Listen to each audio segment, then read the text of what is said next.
All right, let's have a look. See if this happens. Okay. Just refreshing the page to make sure it's all working.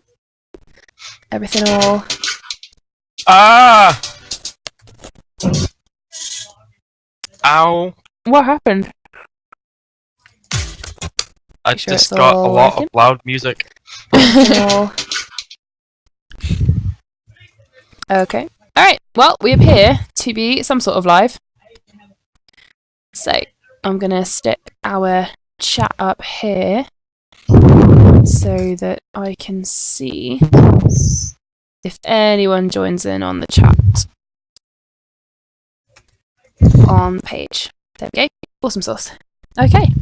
So, hello, millions and millions and millions of people. If anyone is on their Twitter and wants to chuck everything on there or on the Facebook, etc., go crazy. I will forgive you as long as you pay a little bit of attention. I will forgive you as long as you're posting things on the page.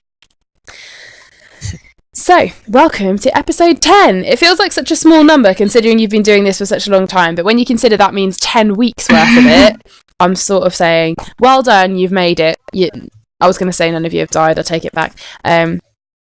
It's all been great, it's all been amazing, you've all done very well. So, can you remember where you all were? I will give you a recap. So, for this Sunday episode, the Sunday party of Blunders Bothwellians, the Wounded Witch edition. Dungeons & Dragons 5th edition, lot of homebrew, lot of making things up, lots of fun. Haha! We hope. So, when we left off the Sunday party, that's you guys! Woohoo! You had found your... Enthusiasm, please. Enthusiasm. You had found your way to the capital. Yay! There we go. That's better. You had found your way to the capital of the country of Chavis, which was war-torn for a good 5 years in a massive war against evil. You found your way to the capital. You found that down the middle of the capital is a giant crack in the earth that goes down for potentially hundreds of miles, and you can see like flames at the bottom of it. Surrounded by Goliaths, they tend to just hop over it. Kess got a little ride on the back of a Goliath and jumped over. You have, well, some of you have done some mining, unsuccessfully. Some of you have done... That was one hell of a hello. Was it? Awesome. There we go then. Hello to Betheritas. I'm not saying hello to Betheritas. We know you already, but hello anyway. Hello to Lang805. I was about to say hello to Blunders Bothwellians, but that's us, so never mind. Hello, hello Pathogen, Pathogen 7, and Nightshade 024. Hello. Hello to everybody. Nightshade 024, is that you, Airril? Maybe. No comment. It's the pixie. The pixie's got loose in the chat, guys. Run! Run! Oh dear. So hello to everybody. Let's put it in a jar. Yeah, let's put him in a jar. Oi! Where it belongs. Note to self: the pixie is not fond of jars. To anyone listening, to everyone who is listening to us.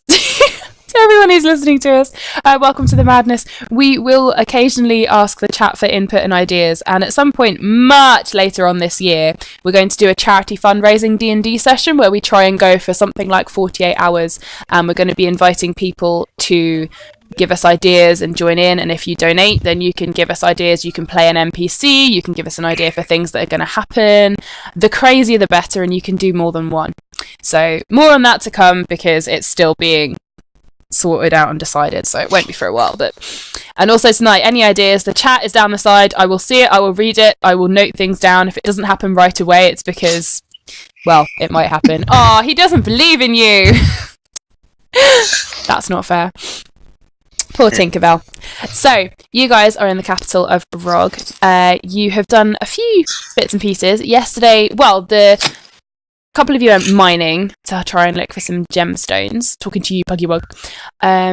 Some of you wandered about. Arissa made friends with a group of barbarians and started learning the hacker and teaching them to do cheerleading, I believe. Oh yeah, that did. Yeah, she was. What was it? She was bringing on in the cheerleader. That was it. Yeah. So the little blonde human bard female was teaching the massive Goliath barbarians to, do cheerleading. It was great. Belgarath had an interesting time. He discovered a sister he never knew he had. That was interesting. I wasn't expecting that. Attempted to kill her, as you do. She attempted to kill him, wasn't that the case? Technically, that was all me. Her. I tried to kill her. See, he takes it credit was an attempt of mutual murder. Yep. So Okay, mutual murder. How do you say hello to long lost relatives?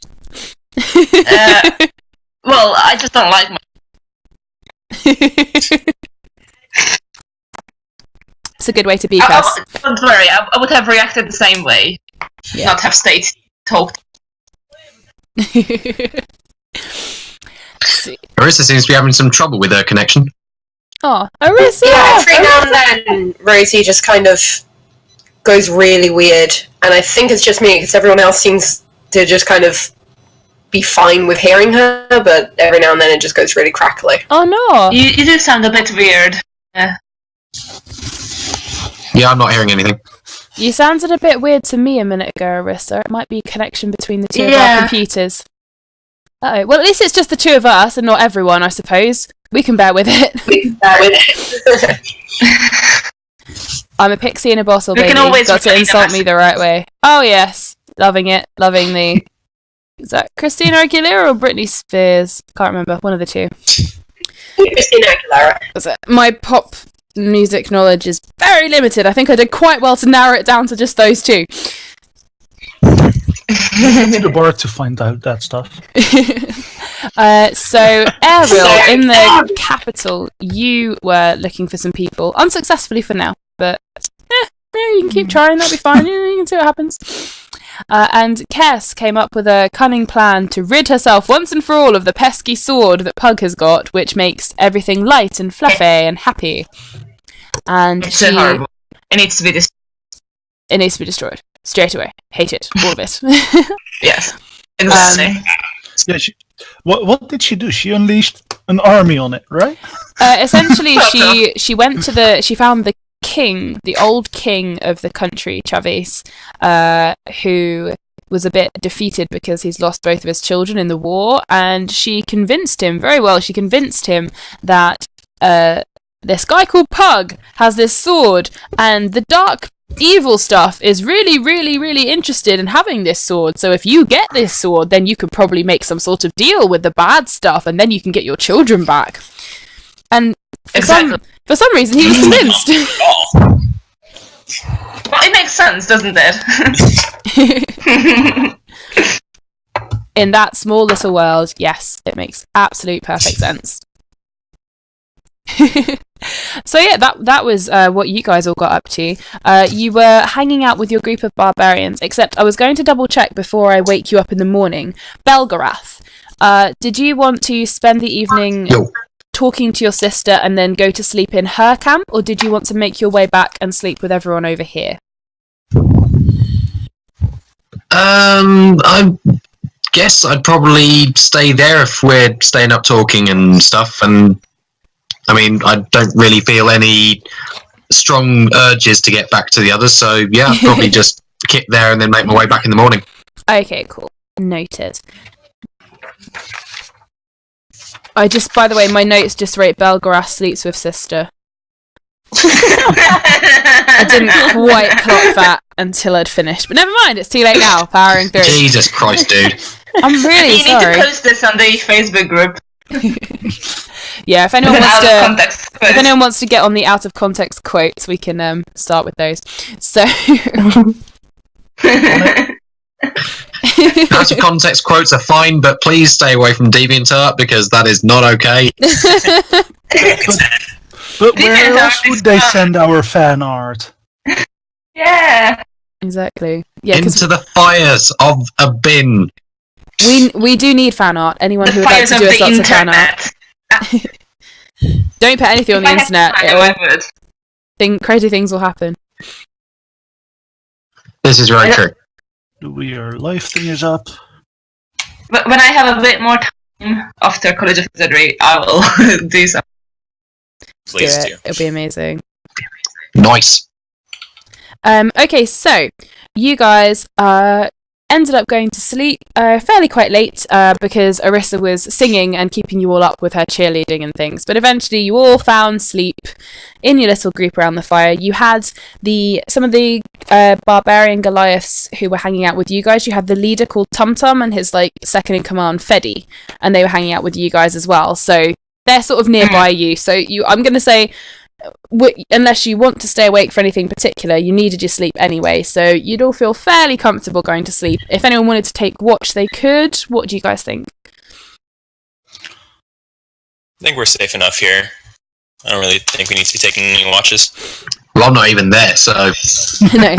Essentially for you, Belgarath, I'll say you guys stayed up, talked quite late, and then eventually just sort of fell asleep by her campfire with her mates and stuff.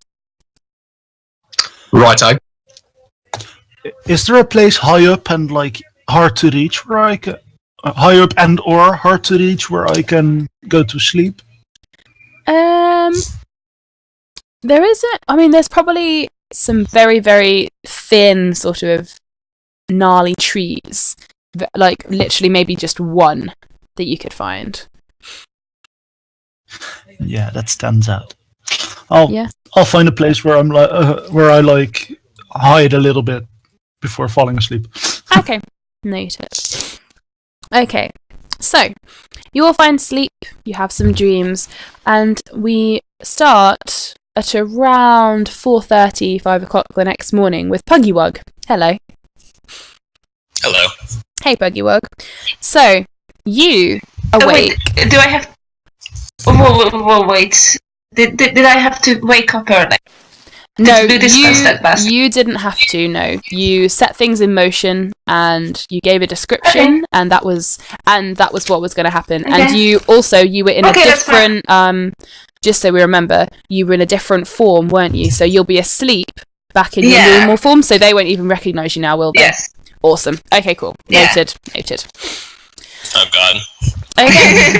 So, Pug, you are awoken quite early. You can tell it's early because the sun hasn't quite come up yet and you're feeling a little bit groggy and sleepy. And you're woken by a sort of... It's not quite burning your skin, but it's a very hot feeling. And it's clutched in your hands and you can feel it pressing into your chest. And you wake up and you realise you're clutching onto Islia's sword. Like, somewhere in the night you've pulled it out and you're holding onto it tight. It's unsheathed, it's in your arms, and it's burning into you. It's not searing your flesh, but you can feel it. There's a heat, and it's waking you up, and you can hear, in the back of your head, you can hear that rustling of wind again, like, continuously in the back of your head. And it wakes you up and you hear... So the stars are all very beautiful right now? Everything's all beautiful, it's amazing. Nice. Like this sword is like your plushie that you can hold tight for the night. my security blanket. And just, yeah. Just above you, like, the stars in the sky are very pretty, and the night is just, it feels quite nice around you. It's quite good.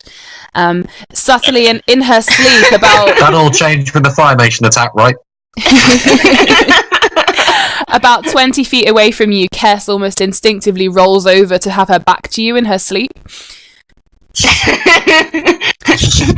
And as you come to consciousness, you feel the attunement to the sword. You feel that this is starting to happen now. It's almost as if you leveled up or something.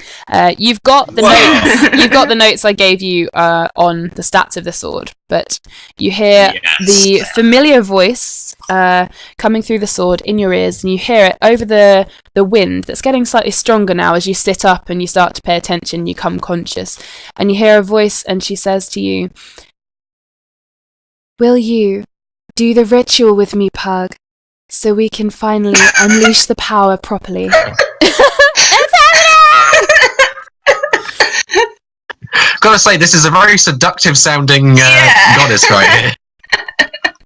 Also, the whole text of it was... Will you do the ritual with me, Pug? Have you never heard a deity speak before in any Dungeons & Dragons or World of Warcraft game ever? They all sound like this. That is a good point. Especially the male ones. For the record, I am face palming right now. Wait, hang on. All the male ones sound like seductive women. What? Of course they do. Okay, maybe just the ones from Final Fantasy. That's how you know they're gods. Jeez. I don't think all gods sound like this. It depends on what is the god of. Like some of like god of death is not like. So this is obviously the god of sex. Essentially, I have a cooler god. Yeah, I'm pretty sure the god of fire and doom and war probably doesn't sound like a seductive lady inviting you to their bedchamber. Exactly. There are some cooler gods. So basically, Sephiroth was not a god, Rosie. Yeah, he thought he was, and it still counts. He was a seductive woman, and we all know it. All right, I'll give you that one. So, Pug, technically, you've already made this decision because I made you roll for this a little while ago. You feel a strong pull to complete this, and you've spoken to her already about if you can attune to her sword, then you can unlock the power and you can wield it properly. And you feel this instinctual pull, and you found yourself on your feet to go off and find some sort of private place to talk to the sword before you've even realised you're on your feet. You're still there, and you're now walking. So you're slightly away from the group, and you're heading back towards where you did the mining the other day in the old ruins, where there's like no one around, and there's just a little bit of privacy. You sort of find yourself wandering in that general direction. And you find yourself away from everybody else, quietly and calmly. And you kneel down. Again, this is all, it's just happening. It's almost like you're half asleep and you find yourself doing this. You place the sword flat, unsheathed in front of you on the floor. And as you kneel down in front of it, you pick the blade up and hold it as though you were about to pierce yourself through the heart with it. And as you're holding it there, and a tiny part of your brain, a very tiny part of your brain is going, am I about to stab myself? Am I going to die? But you shut that voice down. You shut it out. It doesn't matter. And you feel the blade burn again, bright hot, and you feel it touch your skin. And it burns a tiny little bit, like a ripple, all the way through your skin, out down your fingertips and out of your toes, up to your ears, and then it prickles and it's gone. And you look down, and where the blade just touched you, there's a little... I'm going to send a picture if I can on here. You've got a dark red burn mark, which is... I'm going to send here. It's not the best picture in the world, but this is what you've got. And it's like in the middle of your chest, and it's on my chest, right? in the middle of your chest, and it's about maybe 3 inches big either way, like in every direction. And Right. Where is it? I'm sending you a picture now. It's just popping up. It's from my phone, so it's loading. Everyone else says they have a nicer goddess, by the way.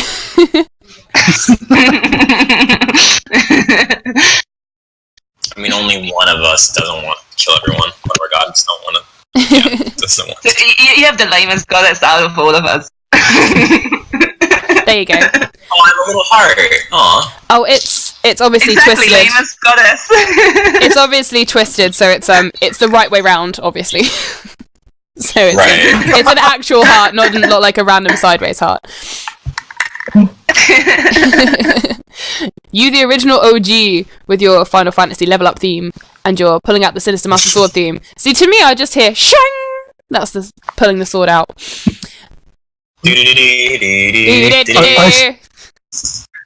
dangerous out there, That Bug. Pug You should need do this. the Super Saiyan scream during the entirety of the attunement Yes. process. Pug, you did the Super Saiyan scream the entire time. No, you didn't.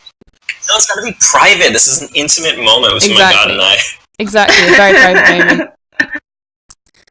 And as you look down and you see this, it flashes red, and then it dims a little bit. It's still dark red, and it glows, and it pulses anytime you feel the sword heat up, and anytime you think directly or you try to speak in your mind or outwardly. Anytime you speak to Islia, it pulses a little bit and you feel it like a heartbeat next to your own. And suddenly a blackness washes over your eyes, and in a flash you see that dream again. You see a long, dark, dank room. You can hear winds rushing past you.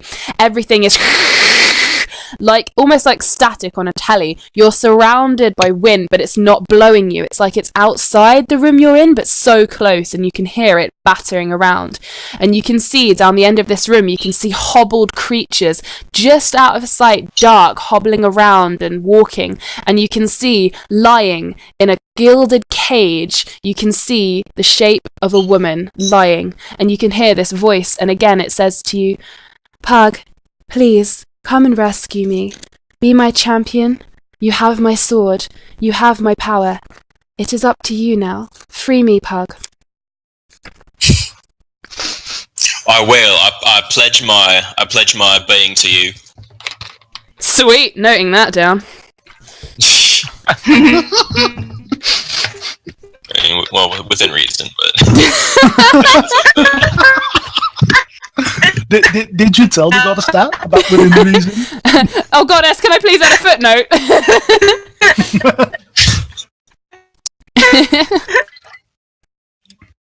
Oh, why don't you just... Oh, okay.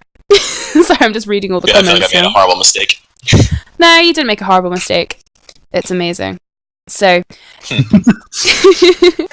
so you now have this symbol. Anytime she speaks or you speak, it's going to pulse and you feel it in your heartbeat. And you've got all of your stats for leveling up and being attuned to the sword and everything, don't you? Yes. So, awesome. And so she says, "Once you free me, my sword already yours will wield only to you, my champion. You will harness all of every power, and I can give you so much more. Thank you, Pug." And the voice sort of fades away, and you come back to complete consciousness now, and you can look around you and you're awake, it's morning, you're kind of hungry, like, okay, cool, awesome. Cool, nice tattoo, awesome. So yeah, there you go, Puggy. Good morning, Puggy. Time to breakfast. So I'm gonna kind of make my way back over to camp and kind of see what everyone's doing, because I kind of have a new goal right now. All right, cool. On your way back to camp, Pug, can you roll me a perception check, please? Perception. And NPC, can you please roll me stealth, please? Oh. Uh-oh. Good morning, Vietnam! Oh God. 26. Well, we're right fucked then, aren't we? Pug is. Alright, Yeah, just me. Pug, you find yourself suddenly, and you are completely conscious now, and it makes absolutely... It in a blink, almost, in a complete blink, you find yourself standing... Standing... Sorry, I'm vibrating. You find yourself standing face to face, as if he'd been there the whole time. Ooh, alright. A very tall, hooded figure with a long sword pointed directly at you, as if they popped out of the very air itself, because they were that quick. They have a long hair, a face mask, a hood, and it hangs down around them. You can barely see any of their body, apart from that they're quite tall. And this figure stands in front of you, sword, massive, long, hard. I'm going to stop there. Pointed directly at you. And Sephiroth is at you. And yeah, he might speak. So, did he knock me down? No, he's standing in front of you, holding his sword at you, as if to get your attention. Okay. I like how you just subtly switch from pointing your sword at you to holding your sword towards Pointing his blade at you. Good God, you guys could make gay fanfiction out of anything. Oh my! Oh, for fuck's sake. Why does this always happen here, guys? Call! It's always Call! It's always Pug as well. Alright, what I'm gonna do is I'm gonna kind of like. So I still have my sword, drawn, right? I didn't put it away. Yeah, unless you put it away, you still have it. You're lighting up the morning air around you. The dew is glistening. The sky is glowing bright. This is everything. all about the sword. Alright, so I'm not gonna do anything threatening quite yet, but I'm gonna be like, what friend, can I help you? My client currently requires you to come back to the castle immediately. Camp. Client? Who might your client be? That's for you to find out. Okay, back to his camp.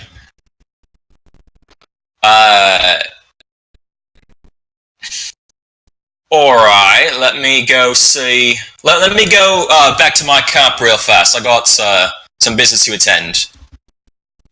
No, I'd rather you be by yourself. Since your entire group is going to be in that camp, I'd rather you just come along with me.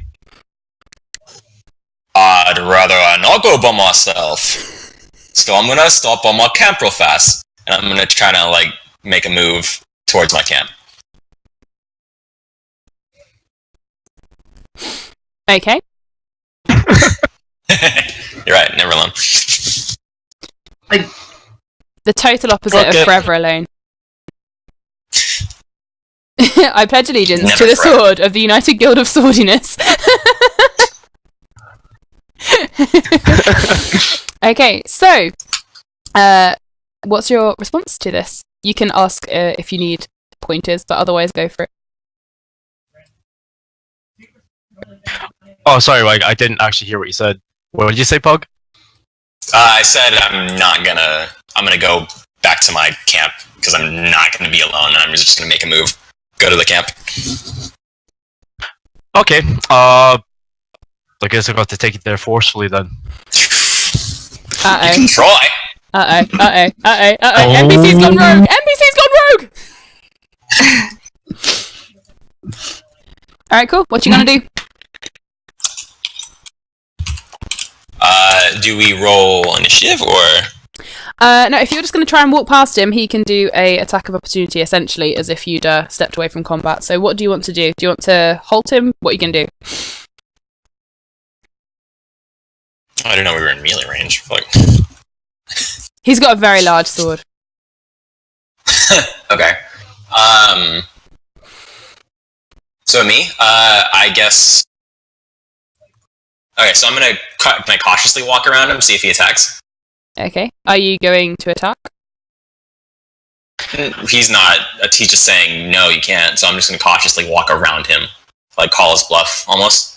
Okay, cool. Okay, And NPC, what are you going to do? I'm going to swing for the back of his legs. With your sword, or are you going to kick him? I don't know, I'm going to swing the sword around the back of his legs. Oh, okay.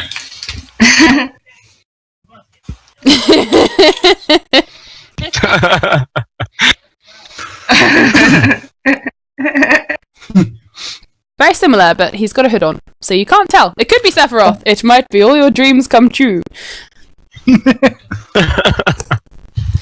Okay, so can you roll me to attack, please? And add your strength or dex modifier, whichever one we picked for your sword, NPC. Okay, so I'm assuming that as you're walking around me, therefore I have attack of opportunity as you're out of combat, so I will sneak attack you. I will allow it this one time because he thought he could get the better of you, but I will not allow it again because technically he knows you're there. Okay, I'll be nice then, I'll just use assassinate. Fuck! Oh, that's the nice option. Assassinate! Oh my god! You can just roll normally. You're not allowed to kill my players just yet, but okay, sure. So let us know what you roll to attack him, and then... Okay, I just want to knock him out, that's all. Yeah, assassinate him nicely. With kindness. Okay, that is 17 plus 7. 27. Pug, does that hit 27 versus AC. 27 versus AC. Yeah. Oh god, yes. Okay. Now, because you're not aiming to kill, please bear this in mind when making attacks, but you can roll your damage to Pug Ewug now. Okay. I have okay, well, how much damage am I taking? Because I can do something about that. 1250. Don't add too much to your damage because you are aiming to just knock him as opposed to slice his legs off. Can I ask out of character, Pug, what is your health? Just in case? Health? It's like 50, 55. Oh, I have a lot of okay. Ah, what it must be to be a fighter. Oh yeah, says the sorcerer. Yeah, my hit points aren't even half that. Oh wow. And okay, I'm gonna just for continuity reasons, I'm gonna knock off some damage. I'm gonna say hit for 47. You say 47? Jesus, wept. Okay, Pug. I We will. should have listened to this NPC. Okay, Pug. You feel the flat of a blade smack you bang in the back of the knees, and you are knocked forwards. Instantly, you're gonna have to cross this. You're gonna have to cross this off. I'm afraid, because instinctively something might happen. Tell me what you want to do, but something might instinctively happen if you don't do it. So, what's your reaction, Puggy-Wug? Oh, yeah, I guess I have to bubble a little bit. Okay, so for clarity, I have an ability called Counterpunch. But it doesn't say I need to be using my fists or anything. Okay. So I'm wondering if I can still do it while I have my sword. Potentially. But basically, I can knock damage like off of it, so I don't take as many damage. Can do, yeah. Okay. So I'm gonna try to do it. It's not gonna be a lot, but I'm gonna try to do that. It's 47 damage. Alright. 8.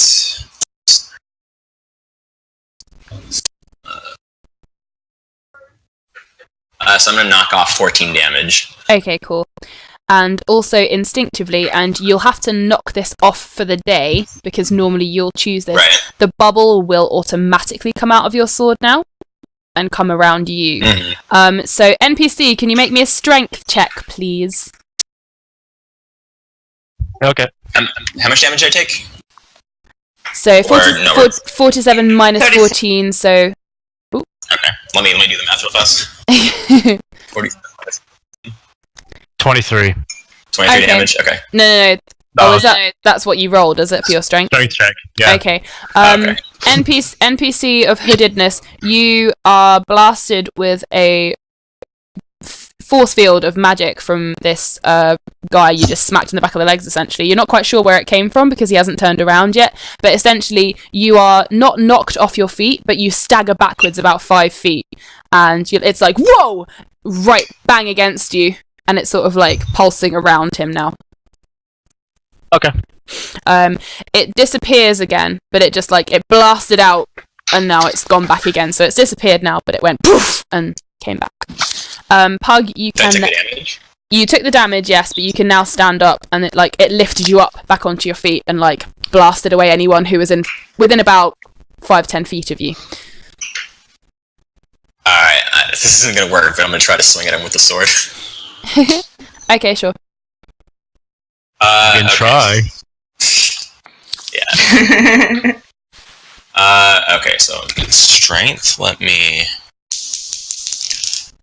Okay, that's probably not gonna hit. 12 plus. Don't forget you get proficiency with the sword now. So it'd be 18. Nope. Okay. Damn it. Okay, so you get up and take a swing, and this guy sidesteps you, and you're now sort of stood looking at each other. A moment passes between you of sort of mutual sort of respect for the power that you can tell each other have. God, this is the start of gay fanfic. And I'm just thinking of that video we saw the other day that Ashley Johnson wrote, and it was Anyway. No. Rosie, you don't need Story to make time. this out of gay fanfic. You can just leave it. It'll make itself. Exactly. So yeah, you two now. Someone will make If you build it, they will come. That was horrible. So yeah. Also, Are we R-rated yet?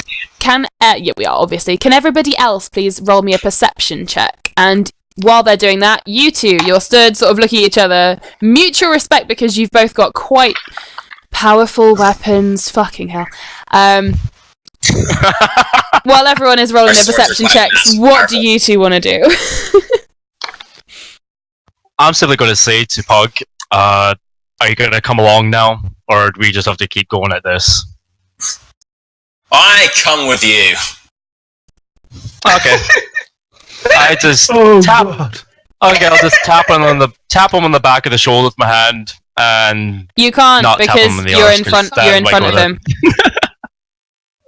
okay. Well, if he wants to go with me, then we'll start walking in the direction of, well, where the client is. Okay, awesome. So, everybody except Arissa, you guys are awoken because you hear some sort of scuffling going on, and then as you guys sort of start coming to consciousness, you see Pug being essentially escorted away by a tall, dark, hooded dude with a massive sword.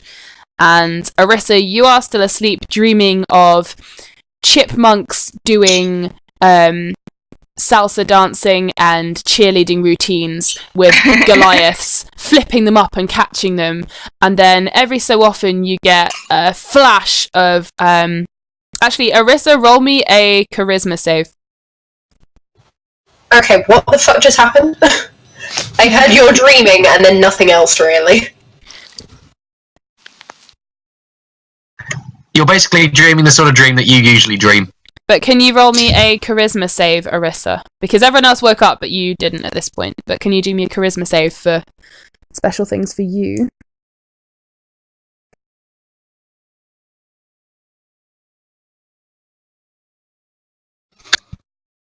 Is that D20 just plus my charisma modifier? Yes, unless you have extra to a saving throw, but that'll be on your sheet already. Yes, I do. Okie doke. And yes, it's a good hour to half an hour earlier than you would normally have slept.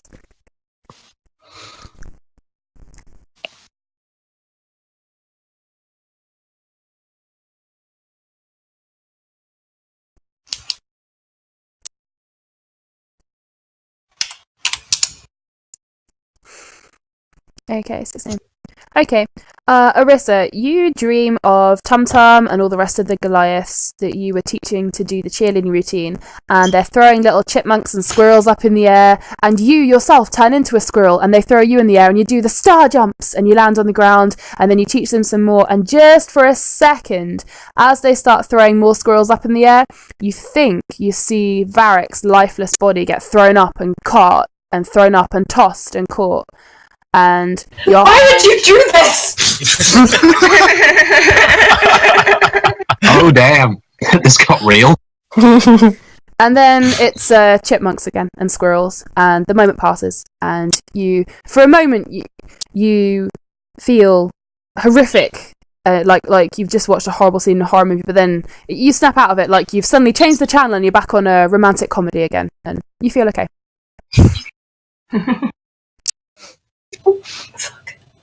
Okay, the pixie is annoyed that he has been awoken early and is not speaking common. That's fine.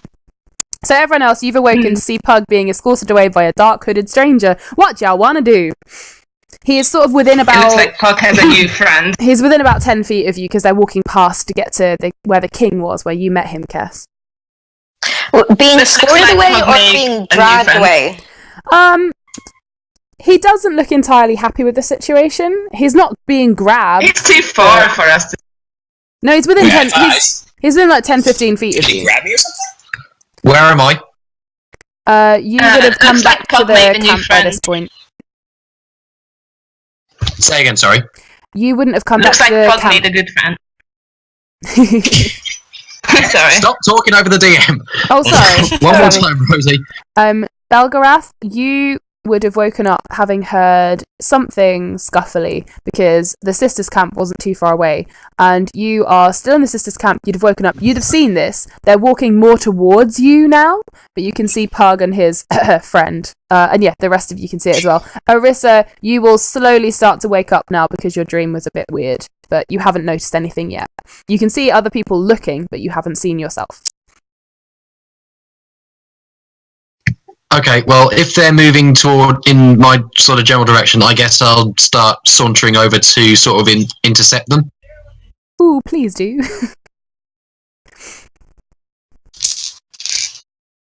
Okay, then yeah, that's what I'm going to do. Okay, cool. So, you guys see Belgarath wander over, and Belgarath, what are you going to say?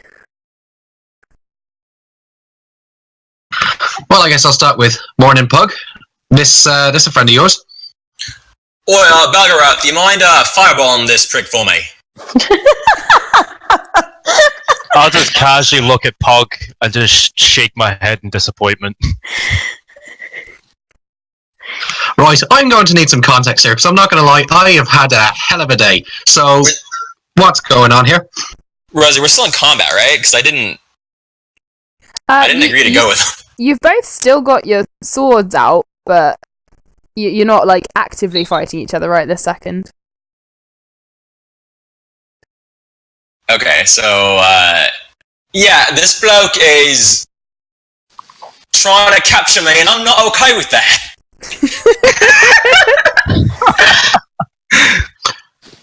Right, okay, well, in that case, and I guess I'll throw a fireball at him. Thank you. Alright, cool. Go for it. Okay, well, I guess I'll just start with a small fireball cantrip just to test the waters, as it were. Okay, go for it. Roll me, oh, actually, no, it's a cantrip. Okay, so just roll me a d20 plus your spell modifier to see how effective it is. Okay, 1 minute.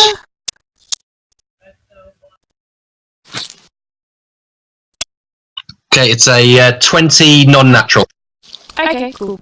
Alright, that'll be fairly effective then, so roll some damage for me. Can I use evasion? Sure you can. Don't bother rolling damage just yet. Okay. Okay, remind me how evasion works. Does that mean you take less damage, or do you avoid it entirely? If I fuck up the roll, then I take half damage, and if I win it, I take nothing. Okay, cool. So, does Belgarath have to roll against you, or is it just you?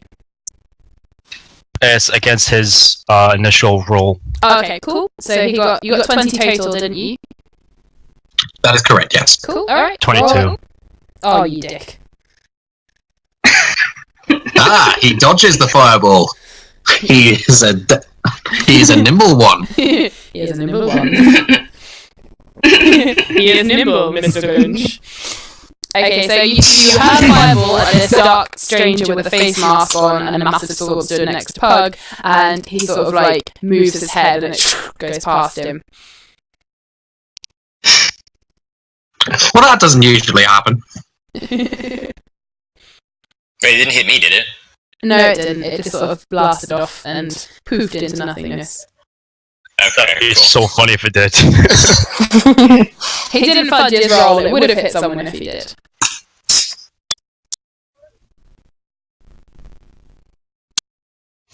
Okay, so what now? Well, you attempted to fireball the guy. Bless you. Yeah, so I attempted to fireball him, he dodged out the way. Yep. So, Now what? NPC, what would you like to do? I'm just going to turn around to Belgarath and just tell him this has nothing to do with you. Piss off.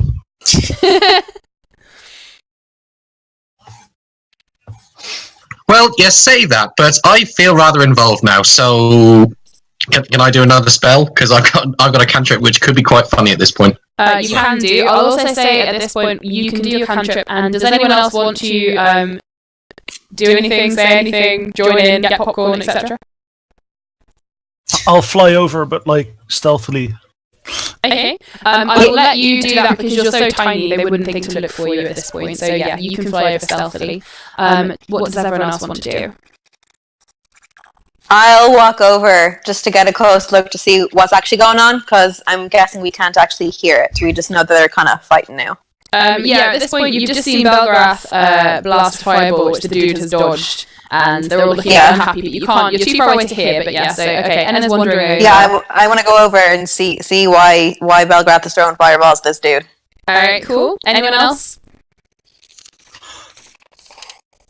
Wait, I'm watching. Can I send you a? I'm gonna send you a message real quick. Okay, send it to my Kiki. Oh yeah, of course. I'm probably half asleep, just kind of looking over like, what? Oh yeah. Yeah, tell Arissa that Pog seems to have made a new friend. Didn't catch that.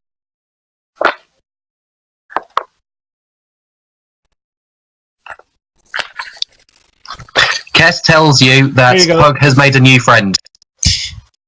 Oh, good for him.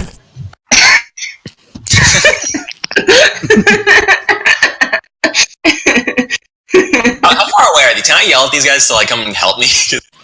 Not going my way right now. If you shout, they could hear you, yes. Alright, I'm gonna do that. I say, Oi, can you help me out here? This is not my friend.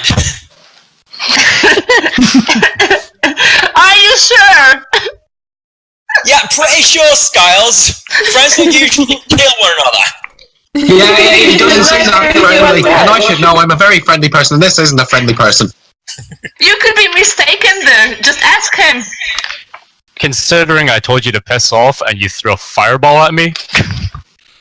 I know! He's not very friendly at all. He did not appreciate the fireball throwing. I mean, what's up with that? Yeah, and I did not appreciate the sword bashing my legs. I didn't even know about that! Belgarath, it sounds like you're the unfriendly one. Just shooting a fireball at him doesn't sound nice at all. You knew this about me, Cass! I'm just saying we could use a breath weapon right about now. I don't want to harass someone who did nothing to...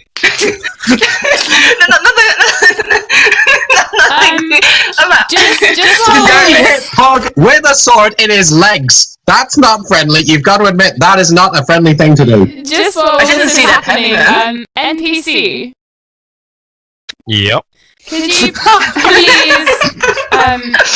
could you please make me a charisma check? No. Oh, fuck. No. Oh, hang on. Charisma and Constitution, please, and tell me which one's which. I have no idea where she's going with this. It's not me who's going places with it.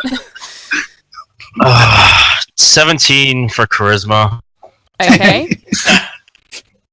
And what was the other one? Constitution.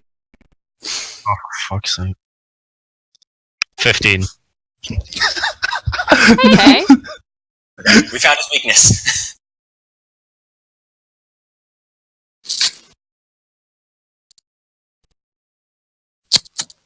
Okay.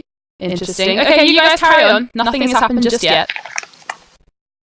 Okay, is it back to my thing now, or Yeah. does someone else want to go? You guys were talking. Sorry, I had to get that stat then, so that I knew what was occurring. Okay, just for my point of reference, how far away from me is the NPC? Probably about 5-6 feet. Okay, and how far away is he from Pug? About 3 feet. Right, okay, so won't bother with the wind then. In that case, I am going to try out my new cantrip, and I'm going to use prestidigitation. But they're a tap popcorn. Just FYI. Can I Nice. in the meantime dart around Pug's head? Yes? Pug's head, yes? Yeah, Pug's head. Is this just What are you doing? after? He's just going to fly this- around your head. Okay. Yeah. Interesting. Cool. But Okay. yeah, what my intent is to do with this prestidigitator to cause is basically to cause like a burst of color in front of NPC's eyes, basically a flash bomb, so that we can run away. Okay. Interesting. No! No, it works. Trust me. Okay. Okay. So, what does it say you need to roll for that, Belgarath? 1 moment.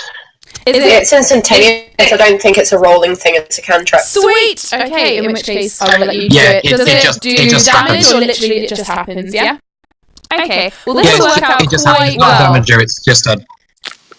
Sorry. Does it say how long it lasts, or is it just an instantaneous quick thing?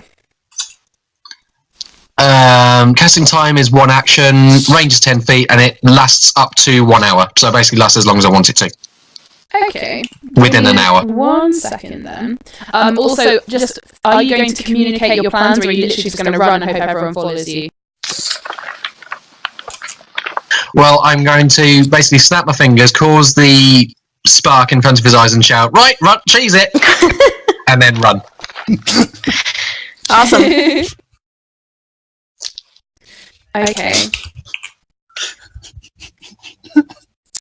Fucking cheese it. Give me 1 second, I'm just writing some notes. Cheese on popcorn? Yeah! I love Arissa so much. I love bars. Okay.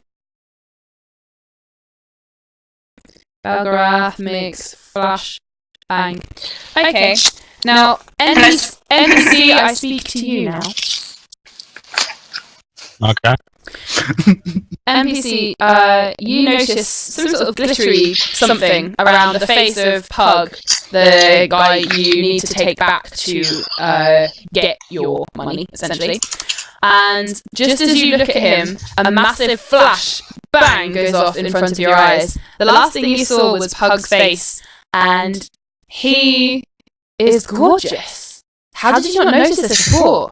Like, he is hot. Oh my god. Oh, you son of a bitch. And he is looking so damn fine. And you find yourself, for the next hour, totally besotted by Pug. Nice. But you currently goodness. You currently got a flashbang in your face, so the last thing you see is Pug's glistening hair rippling in the breeze, and then the vision's taken away from you. And so Belgarath, your spell goes off, and you are doing what? Well, this is the point where I shout, "Cheese it," and we all run away. Okay, so he's going to shout, "Cheese it!" And you're going to run back to your camp, or where are you going to go? Yeah, I'm going to run back to the camp. I'm going to try to find somewhere to hide. Okay, cool, sure. What? What is Or if everyone else doing? Well, I think we have to run with him, don't we? I mean, you don't Or have, we're all running. by all means, you don't have to. No, we are not running with them. Why should we run after them? They caused this trouble with this other person. Why should we get into trouble because of that? I know what they did, but they clearly started this. Well, we have to save him. We can't let him get dragged off to this with this random man to this random camp. They look fine to me, and if they're causing trouble, why should they cause trouble for us? I don't think there was any trouble caused. I think he just turned up and tried to take him. How do you know that? We were all asleep. True. All we saw was Belgarath shooting a fireball at this guy who was walking together with Pug. Have I ever given you any reason not to trust me? Yes. Yes. Well, fine then. I mean, your very first encounter with me was you giving me more than enough reason not to trust you. What? Yeah.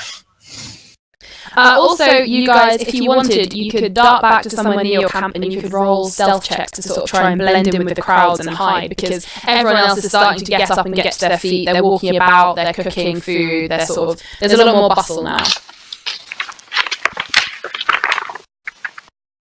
so I guess, can I... Alright, I'm gonna try to...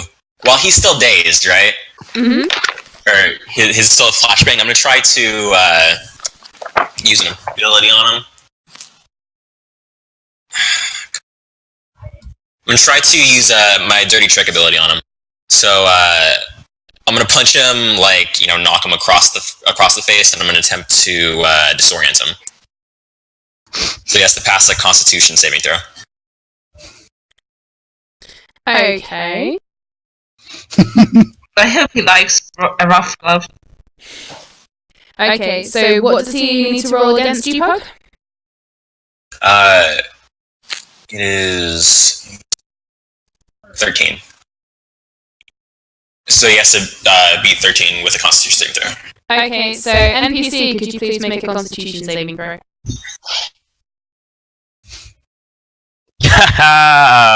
50. Fuck, alright. 50! Wait, I was panicking 50? there. What? It was about to roll.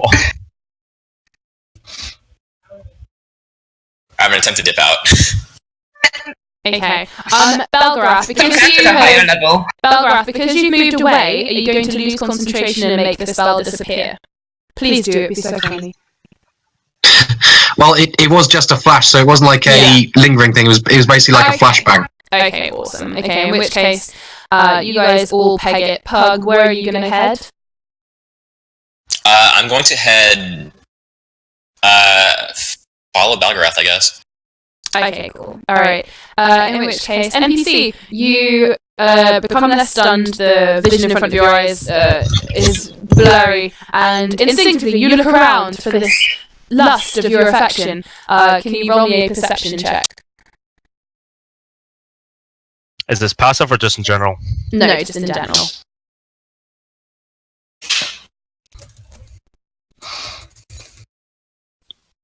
$14. 14. Okay. You can see the back of Pug as he walks away. Oh, sorry, no, 18. I forgot to add it on. 18, yeah, you can definitely see Pug as he's sprinting away from you, and a part of you instinctively is like, no, come back! And just to clarify, you no longer want to attack him. You want... In certain ways. You know that you are still on a mission for the king. You know the king wants to see him, but you know that you don't want to cause him any harm or distress, and would be... You want to know what love is? You want him to show you. I can show him, but not right now. Oh my.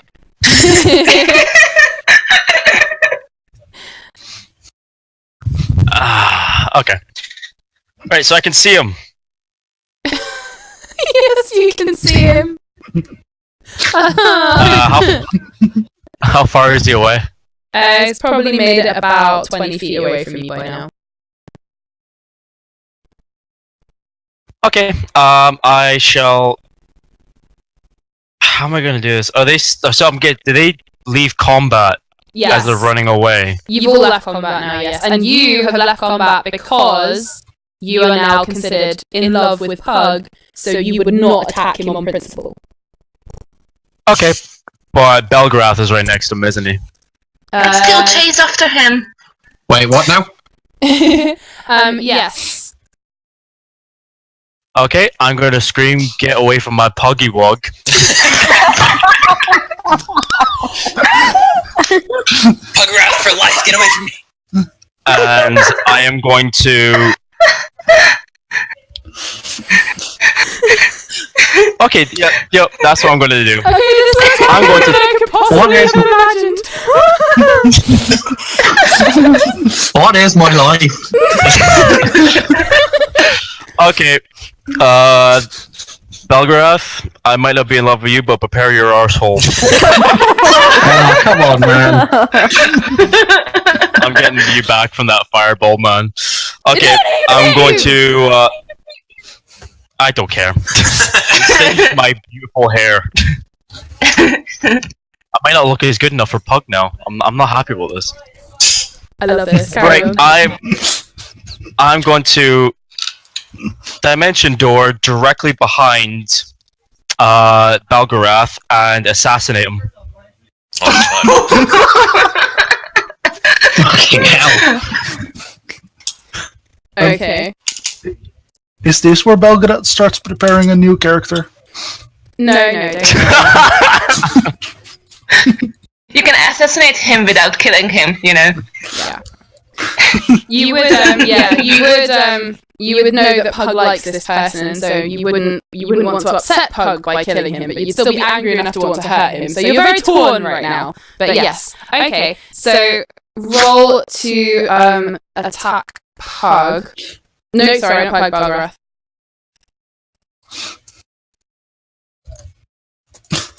I'm so sorry, dude. What happened? Natural 20. Oh man. 27. So Belgarath, does that hit you? You know, I think it just might. I was thinking about casting shield, but there would be no point. Okay. So bearing in mind that Pug likes this person and you don't want to upset him, but you're still kind of pissed. Given what I've just discussed with you on message, roll your damage, please. Wait, give me what? Not you. Okay. just prepare I've read your message. I'll take that on board. Thank you. Or even further than that, just FYI. Okay. So yeah, I'm gonna be doing 2 attacks on him. NPC 2 OP, please nerf.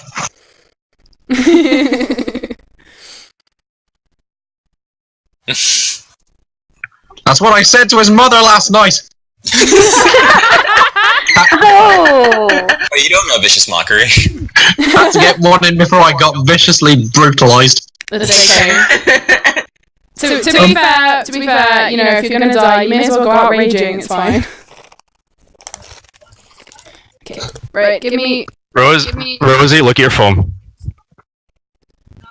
No.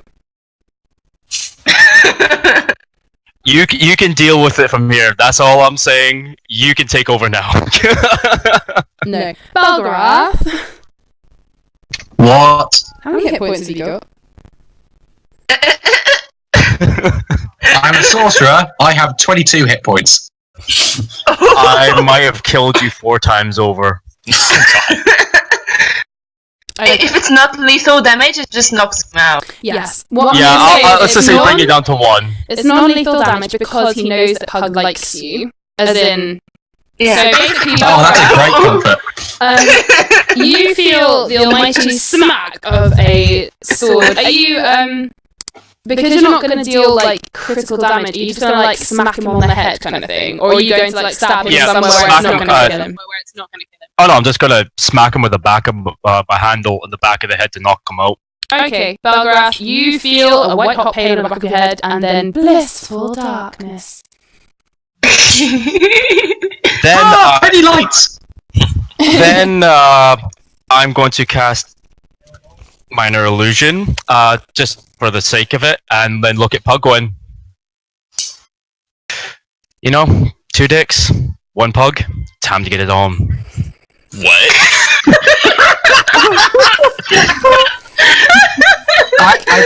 I think I got the better treatment, actually. Wait, so you illusion yourself to have 2 dicks? Oh no, 2 of me. 2 of himself. Also, just so you're in love with him, not in rageful lust with him. You said lustful love. Well, yes. That is true. That is true. It's too late now.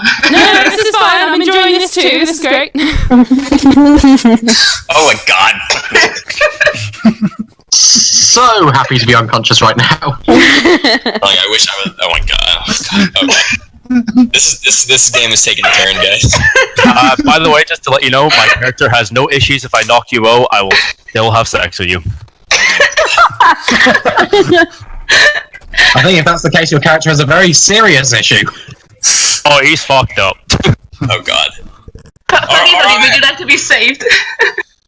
Alright, I'll go with you. We're not having sex, we're not...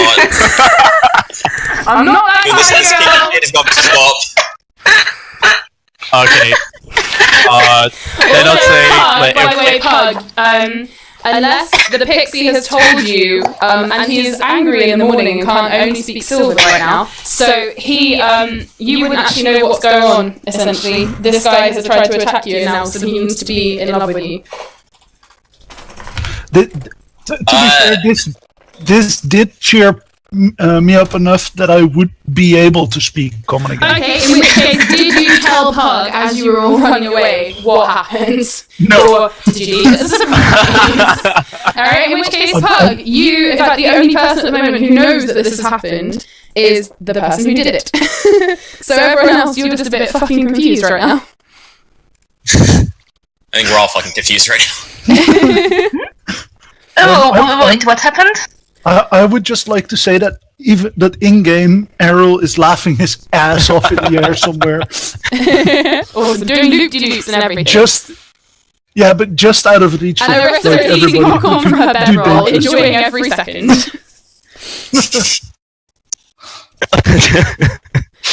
Okay, so, if we start walking past and going back, I'm just gonna slightly kick Belgarath's head and go, "Sorry, buddy." And then squeeze Pug's butt. Oh no, I'll give him a full-on biomechanical grip in the butt. Mechanical. Pug, you feel... This isn't fucking, what's his name, Wyatt, is it? No, it's not. Pug, you feel a almost skeletal but more robotic than that hand squeeze your ass and give you a proper goose, like... Well, I didn't agree to that touching. I agreed to come. Can I like escort him to the place like just by holding his arse cheeks?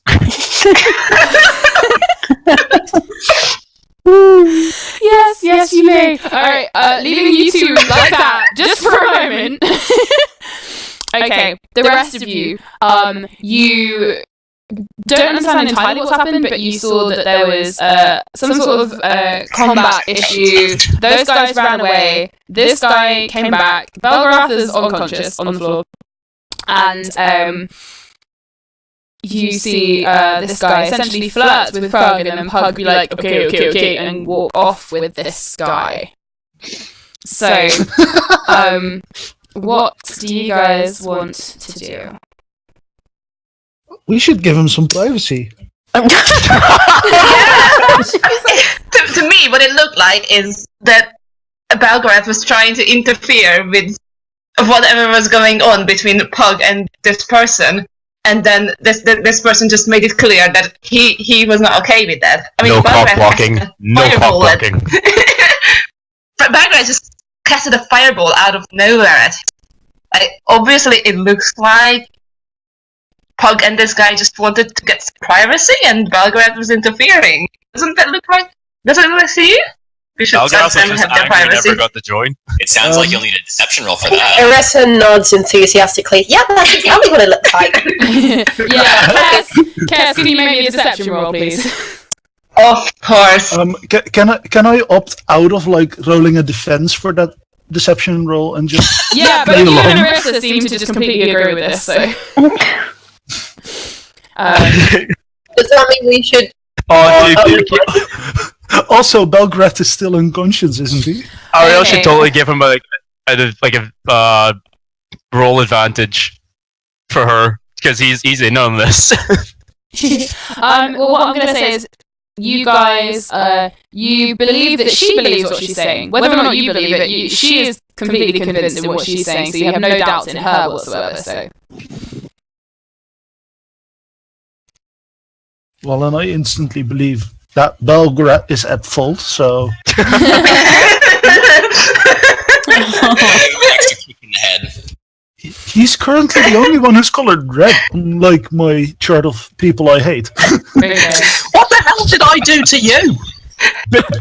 Being a full elf helps. You're a half elf, but still, you're half human, so that's an issue. I'm half human. My human parent, you doint. I love the fact that Airril's just like, I hate this half elf who's half human, and that's why I hate him. And Arissa's just sitting there like, you don't hate me, ha ha ha.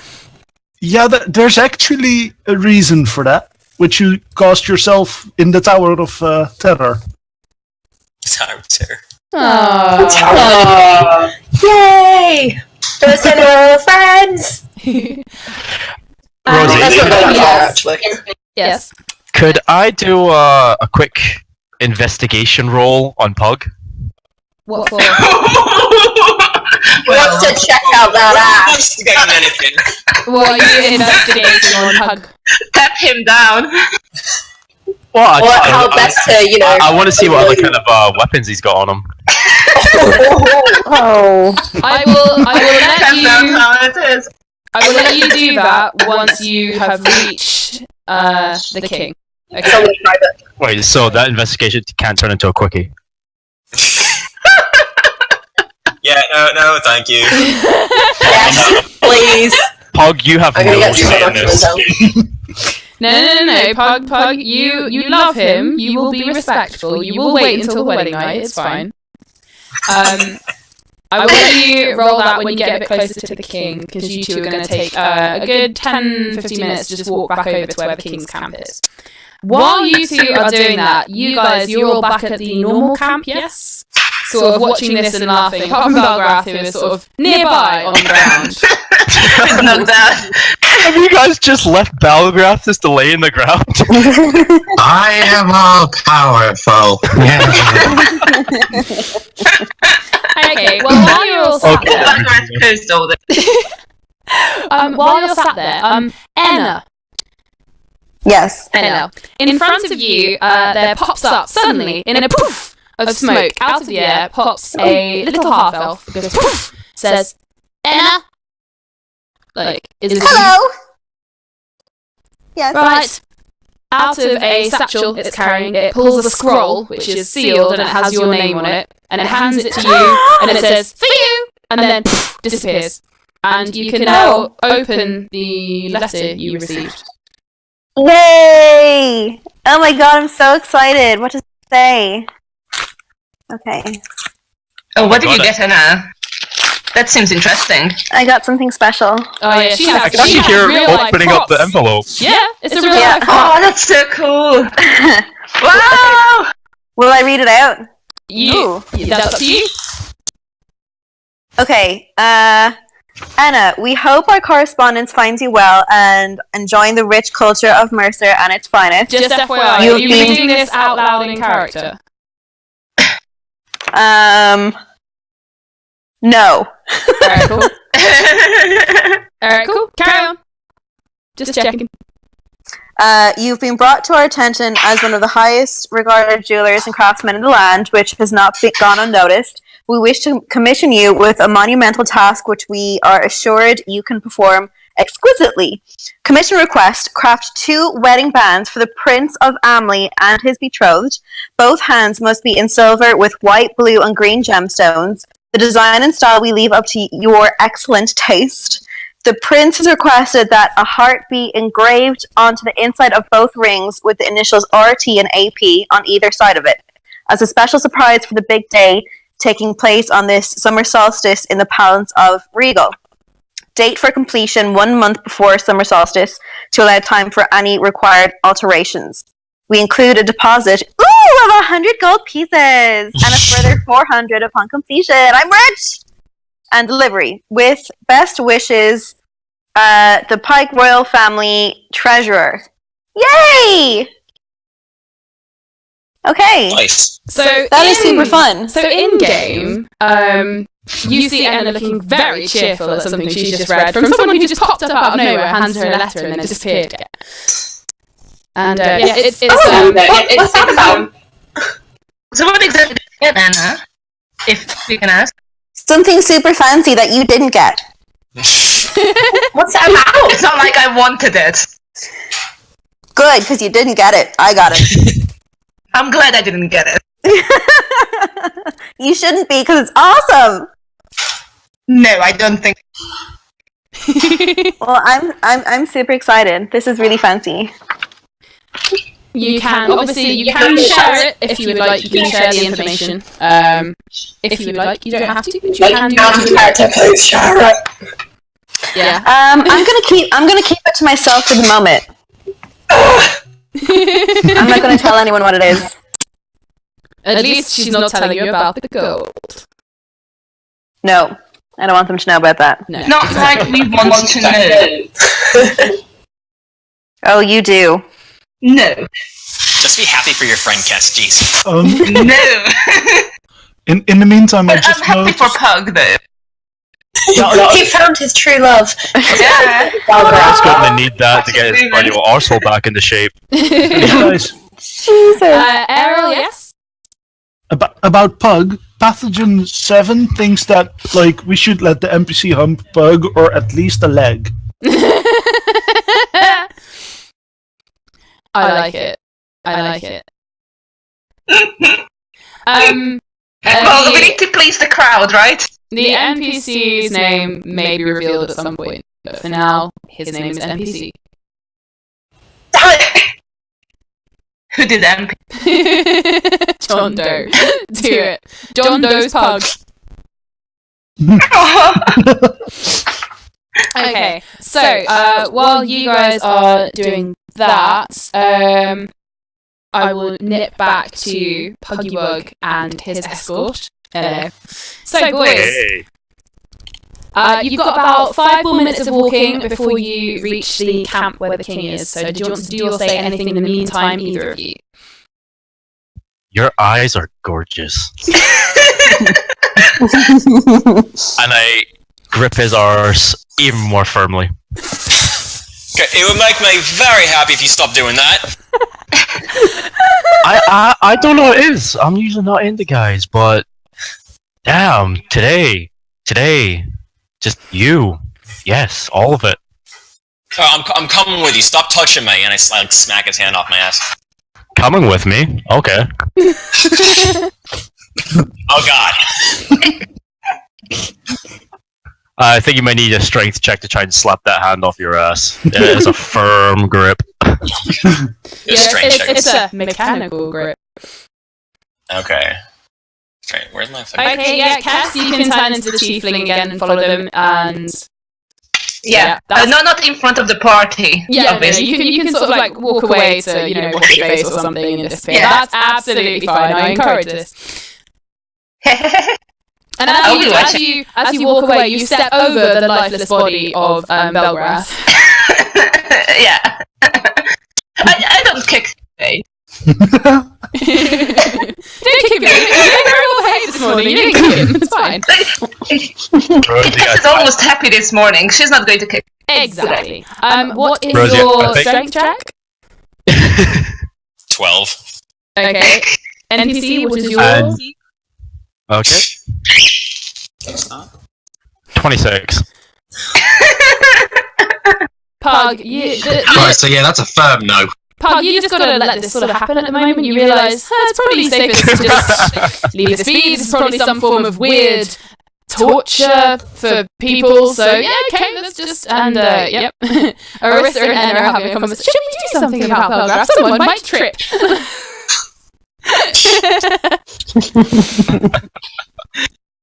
Okay, so Pug and Could NPC. probably throw a brick into a crowded room and come up with some better friends. Oh, better than Cass. Why would you want a better friend than Cass? Wonder why. Arissa, can you make me a dexterity check? There we go. DM, Yes. did you see my private message? Ah, I will reply to that after Arissa makes me a dexterity check. Natural fucking 20. Okay. It goes into Belgarath's nostril. I was going to say, Arissa, are you aiming to get the popcorn on his lips, on his nose, up his nose, or in his ears?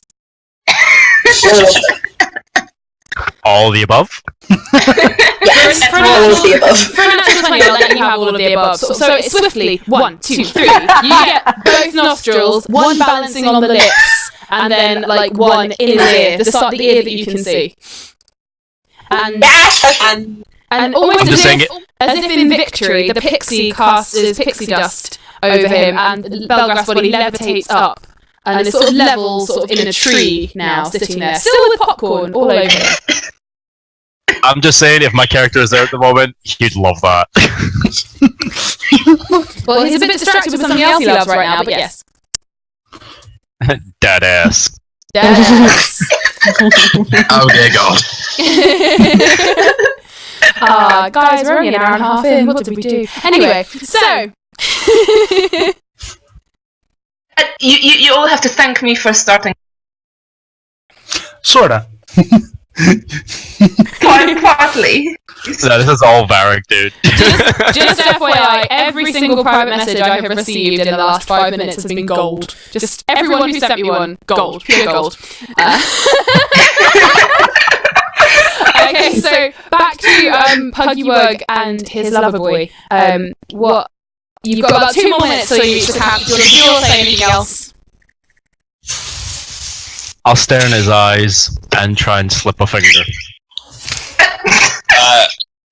Can I roll a strength check? What? No, because you would never do something by force like that. You can like wiggle it on his butt, like, but... Okay, I'll take it back. I'll caress it so gently, then go back to the firm grip. Okay, cool. Okay. And then within a few minutes, you guys... yes, do it. And you guys, within a couple of minutes, you have reached the king's camp. Pug, you just see that you see a small group of people huddled about, sitting up, making some breakfast. And the one you're being marched towards is an older guy, sort of in his 40s. He's got dark red hair with some grey flecks in it, sort of pale but very red skin, and he's also got barbed horns coming out the back of his head. Like, not the back, going around to the back of his head. He's not a tiefling, he's not a demon, but there's something slightly demonic about him. You can't quite put your finger on it, though. Speaking of putting your finger on it, kidding. So Can I say we're here?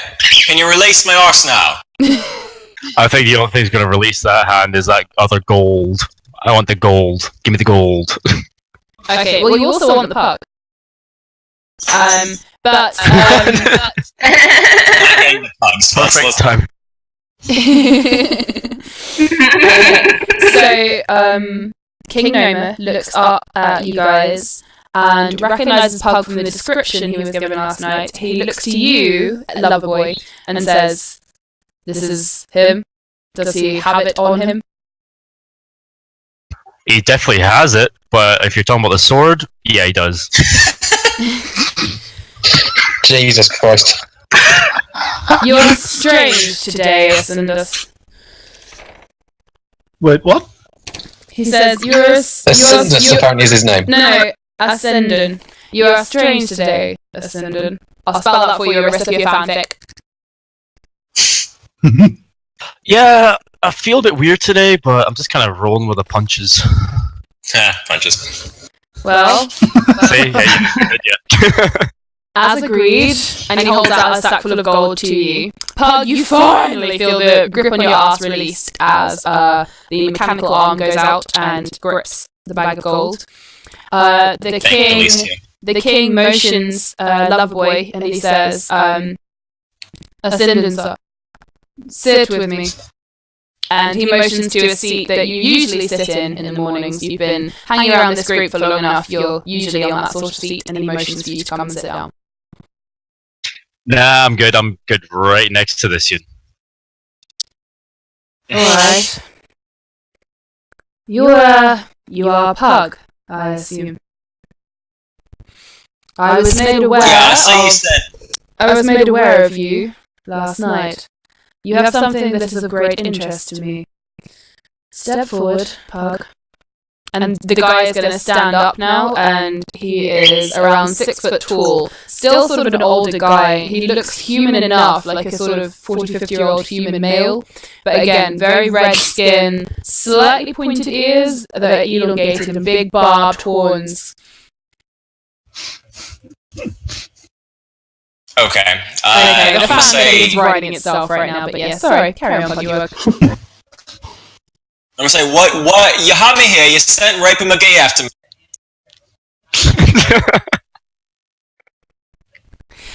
Cass, you would be there just about now. You didn't see the gold exchange hands or anything, but you can see now the king has stood up and he's standing in front of the pug. Okay, I'm just standing in the sidelines just in case. Yeah. And I'm in tiefling shape. Yeah, that's fine. That's okay. They haven't quite seen you yet. You're sort of skulking about. Okay, Pug, what were you saying? What do you want with me? You had me here, brought me here against my will. What do you want with me? It is not with you that I want. It is an item in your possession. I have been made aware that you possess a sword that is of some interest to the great dark shadows sweeping across our lands.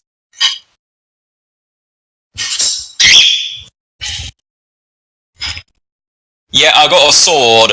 You can't have it. Yeah, I'm gonna butt in at this point and simply say, yeah, I don't want you stealing my man's sword. That's kind of not cool. He's going to look at you incredulously and say, "Did I not just pay you?" Oh yeah, you paid me. Now I'm not under contract with you. That's my man's sword. You back the fuck off. Oh well, okay. Yep, okay. Anyway, and he looks back at Pug. Tell me, it's true, is it not? You have had the dark creatures chasing you because you possess this sword. Is that not true? It's my understanding there are dark creatures all over the land. Why would they pick me up? They've been attacking everyone. I have been made aware that this sword is of some interest to them. Might I see it? And I mumble under my breath. That's because everyone wants to see Pug swinging that sword. Oh my god.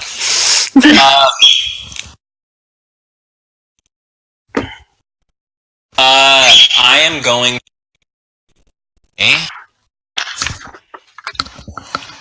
You may look with your eyes, not with your hands. I see. Well, present it.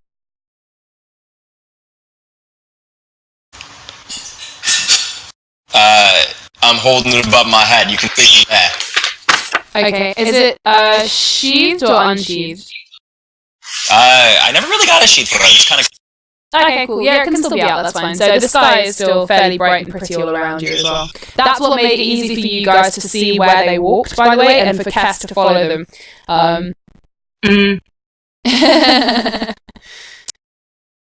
Yeah, it's unsheathed, Arissa, just go with it, it's fine.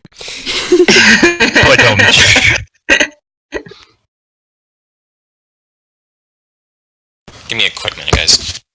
Alright.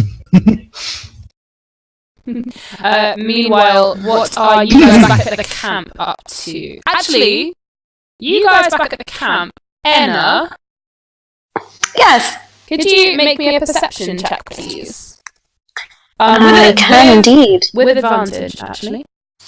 Okay. 19! Okay, noted. Oh, damn. Very nice. Arissa, Tum Tum is sitting next to you, offering you some breakfast. And pointing up at Belgarath in the tree and saying, "What happened to your friend?" Oh, his boyfriend left him for another guy.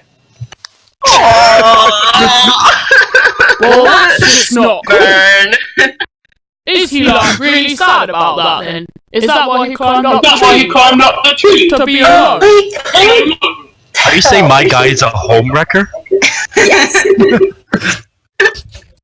Belgarath, I'm so sorry, man. Yes, I am saying that he's a homewrecker.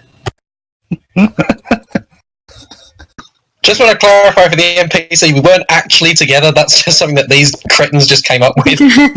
What do you mean just? I've been shipping it for weeks. Hey, this entire time I thought you guys had this little, spark going on. Little manliness. See? Told you. Nope. it really is just something that these people just keep mentioning. Uh-huh. Started by me. Not sorry. Hey, I'm leaving you. You wish you could. Okay.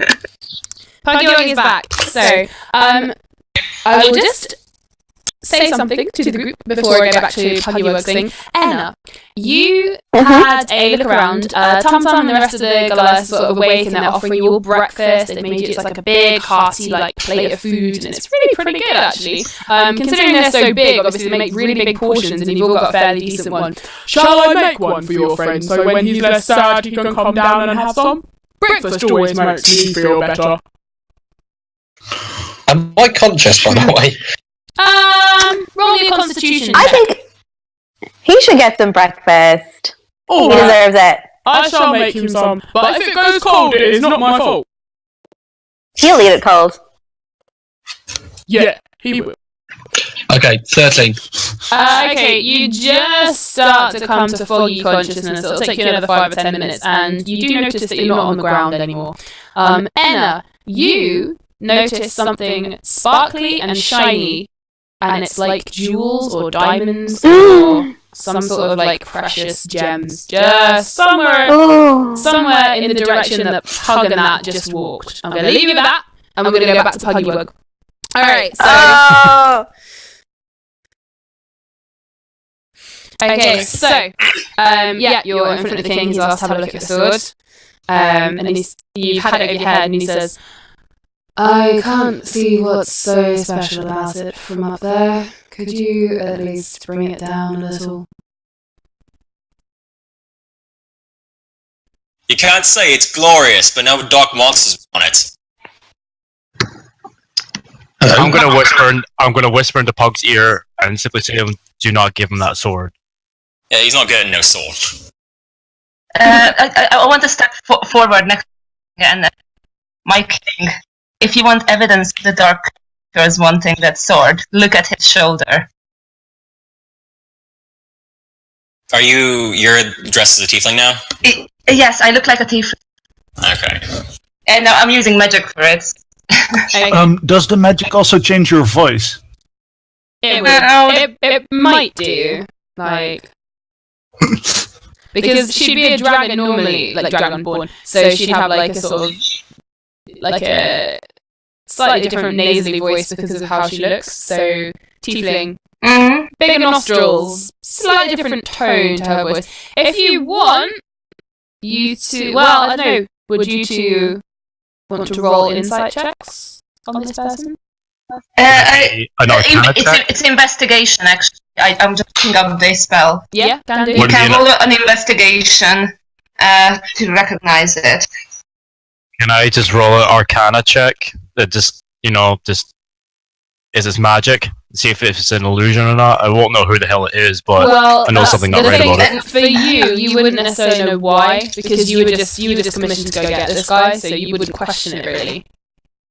Hey, I'd question anybody's talk right now. You were there when she arrived to tell him to go get the sword, so you remember this person. Okay. So, but Pug can if you like, but there's no one else really watching, so they couldn't really see. Yeah, so Pug can, but it's an investigation. Yeah. Alright, let me try an investigation. Okay. Oh, that is a nat 20. Oh! You're fucked. Kess, does that mean that he recognises you, or just recognises that it's a spell? Let me see. Because I think he just discerns that I'm disguised. to discern that you are disguised. So all he knows is that I'm disguised, not that who I am. Because I was looking at this, not the other day, and I believe it is just, to see that it's a spell. Yeah, so Pug, this person is definitely not who they're appearing to be. You have no reason to necessarily believe it's someone you know, but this is definitely not, this is like a complete disguise. This is a trick this person is doing. Okay. So I say, and who might you be known? I'm just serving my king. Why should I be answering your questions? You are the one trying to hold him from saving. Do you not want to help this man find his children? How can you be so cruel? Giving my Pug is not cruel. Giving him my sword won't help anyone find anyone's children, will it? And how do you know that? How do you know it will? It's because these monsters are after it. Just look at your just show him your and he will... You're cutting out, but... my shoulder is fine, and there's been dark monsters attacking every town in this country, no matter where this sword is. This sword was at the bottom of the pond when I found it, and we were still attacked by evil dark monsters way back in the town of the first town. And I didn't have no sword then, so how do we know that attracting anything? It's because they don't touch people. They don't touch people. They kill them. They didn't kill you. They just marked. Are you that afraid to show that mark? What are you afraid of? While you said that, I just have a quick tap in Pug's butt.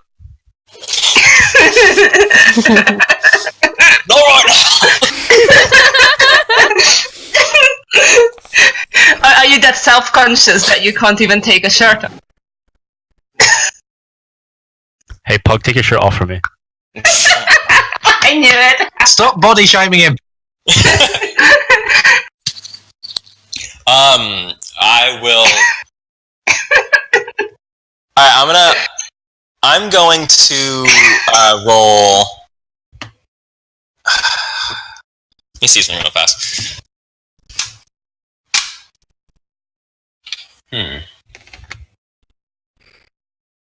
I'm going to attempt to do a deception roll on the king and show the wrong shoulder. Okay. Come on, dice. Okay, so that is going to be a 20, not natural. Curiosity, did I do that investigation check on Pug? Not yet, no. I mean, you can do it now if you want. You can just add to this madness by investigating him now. Okay, I'll do it. Okay, cool. You need to pull the shirt off completely from him. Alright, so it's going to be... What are you investigating? I'm just checking out his top half of his body. Okay, but are you taking his top off? Because the king has to roll to be deceived, but if you're taking the shirt off completely, then he won't be. Ah, I just want to take his shirt off. Oh my god. Okay. Well, 21. So far the king is buying it, Pug. You show him your shoulder. NPC Loverboy, you look at the shoulder and like, and start like rubbing it. You want to see him more? Down his chest. Yeah, I'd be like, hey babe, what's with the tattoo to the other shoulder? You didn't tell me you're tattooed, you dirty minx. I mean, I'm a fighter. I would imagine I'm a pit fighter. I imagine I have tattoos everywhere. But I start stroking it. Yeah, hands off. You already had your hands all over my. That's enough of that. Okay.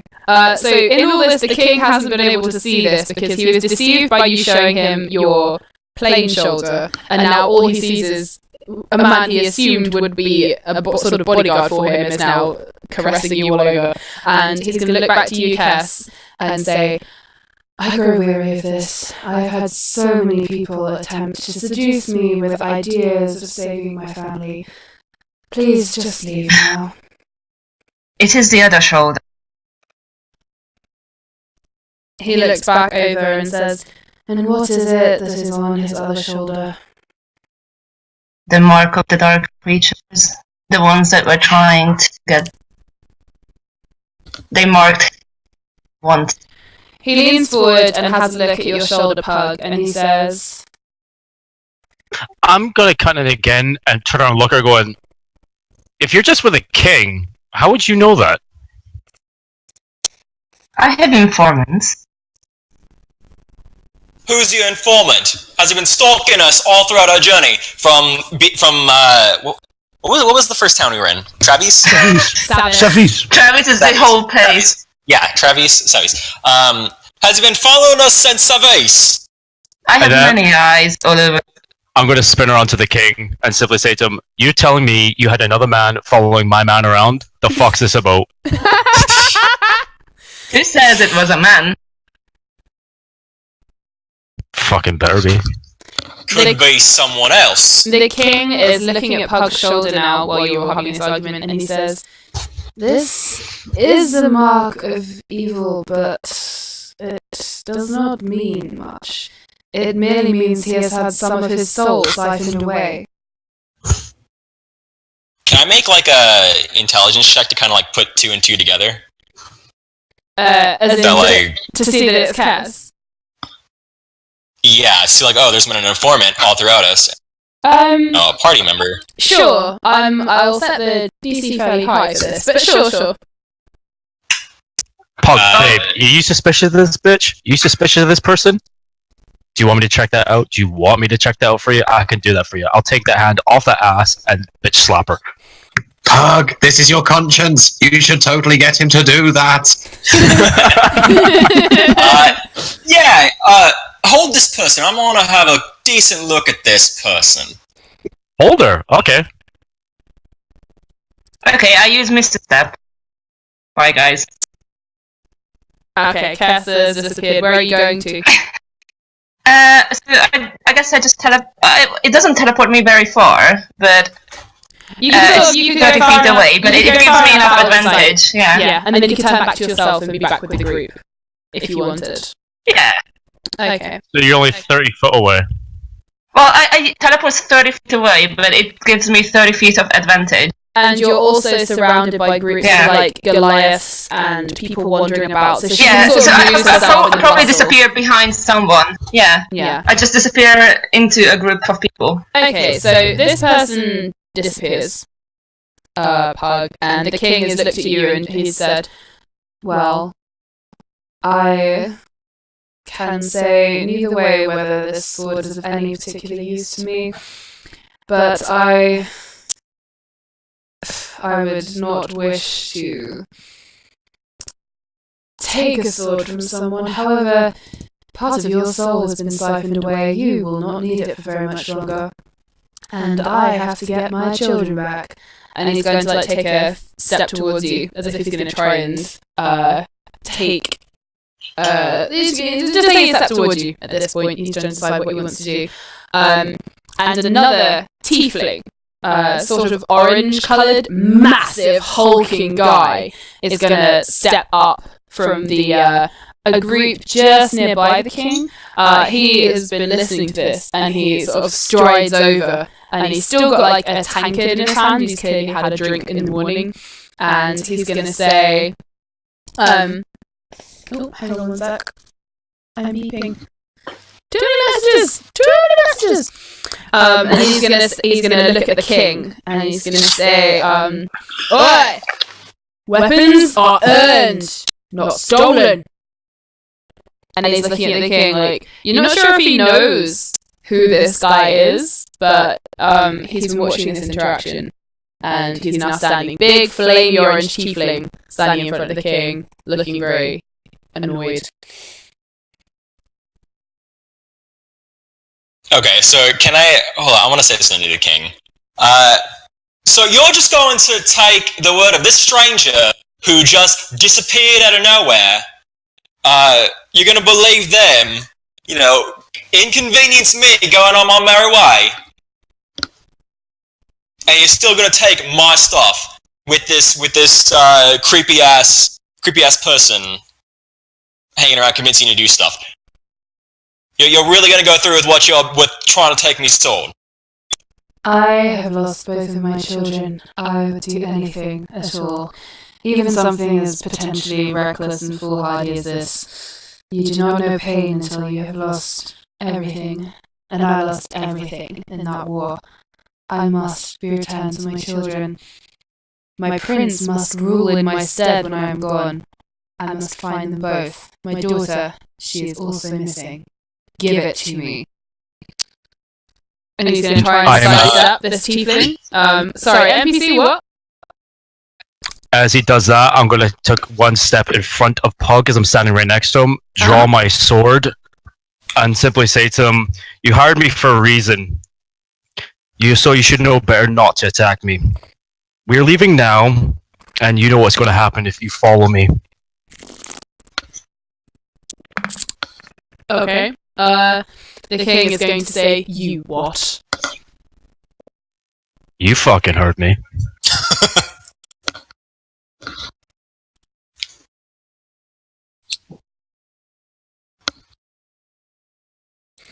Okay.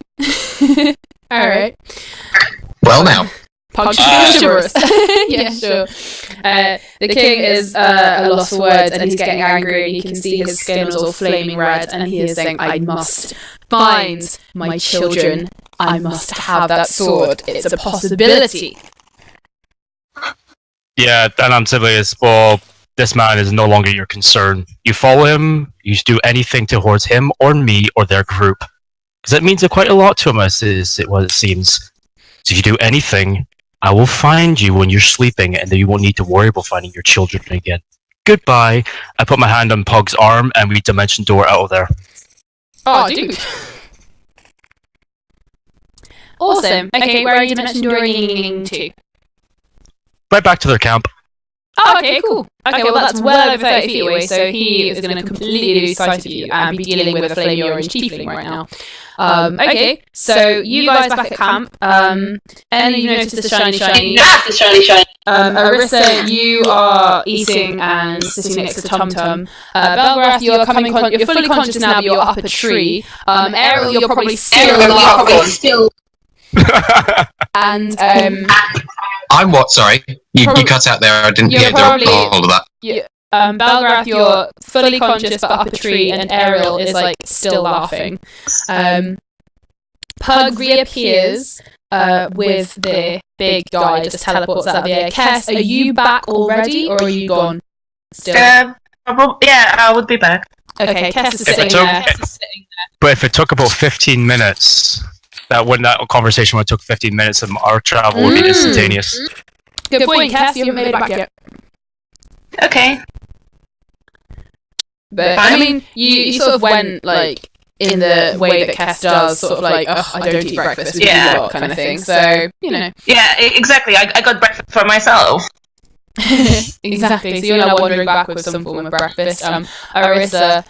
Yep, he is up a tree with you've got popcorn up your nose and in your ears. The one fell out of your mouth while you woke up, Belgarath. So I'll start with Belgarath. Okay, well, my first thing will be fishing the popcorn out of my nose and ear. I'm going to turn around and look at Belgarath and go, "You had a rough warning, didn't you?" With a laugh. I'm just going to have a laugh and say it. I haven't really noticed anyone at this point. I'm dealing with the big hole in my head at the moment, so I'll be using my my herbalism kit to patch myself up. Okay, cool. Roll that if you need to. Can I... Medicine, I guess, would it be? Yes. But you get advantage, I believe, or proficiency. Proficiency because you've got the kit.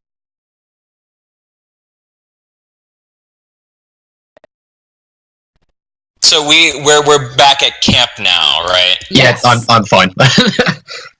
I want to... Okay. I'm going to pull Belgarath aside. You have to wait for him to get down. Can I go find the shiny now? Yes, roll a perception to go and find the shiny. And Belgarath climbs down the tree carefully, and Pug, yes, you may talk to him. Before I go and talk to Pug, I've noticed that Airril's been laughing at me this whole time. I just want to not do something vicious, but just like a little flashbang next to him, just as a fuck off sort of thing. Okay, sure. Airril, make me a acrobatics check. And during this, I'm just gonna sit next to a tree and just like Stare chill out for a bit. Oh yeah, I keep pugging my eyesight, you know. Okay, So I'm you've just gonna still sit down got and chill out. 40 minutes or so of this potion left, so... 13.9, I think. Okay. He's keeping count. Okay. Okay, Airril, a flashbang goes right next to your head, and you manage, it makes you jump in the air, but you manage to turn it into a big, massive loop-de-loop.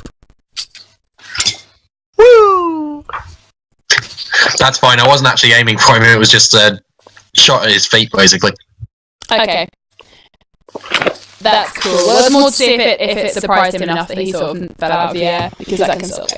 But yeah, okay, so Belgarath, you wiggle down the tree. You're not very high up, it's just sort of a small, dainty tree. And yeah, Pug, so you go over to Belgarath. Okay.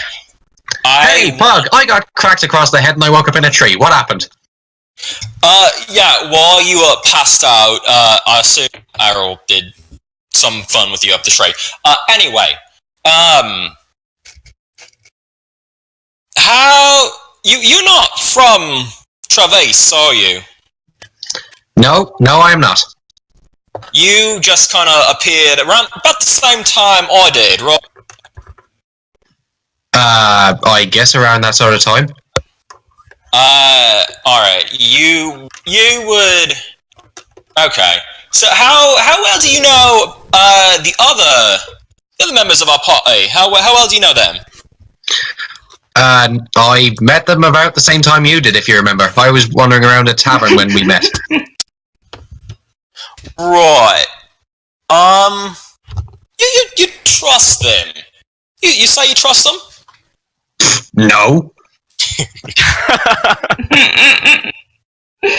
That's a good answer. Okay. Out of curiosity, am I sitting here listening to this conversation because I'm intently watching Pug? You probably can't hear the conversation, but you can see that they're discussing something. Yeah, I want to go like far enough away from everyone else. Yeah, I'm just gonna say, which one should I be trusting more? The little pixie who has categorically said that he's hated me, the airy ditz, the one who is more interested in treasure than any one of us, or the scaleback who has categorically also said that she couldn't give a toss about any of us. But that was just out of affection. The scaleback. The only one who I think is from here, right? I suppose so. I want to kind of tell him the gist of what happened in the king's tent. So to you know, kind of bypass all that nonsense.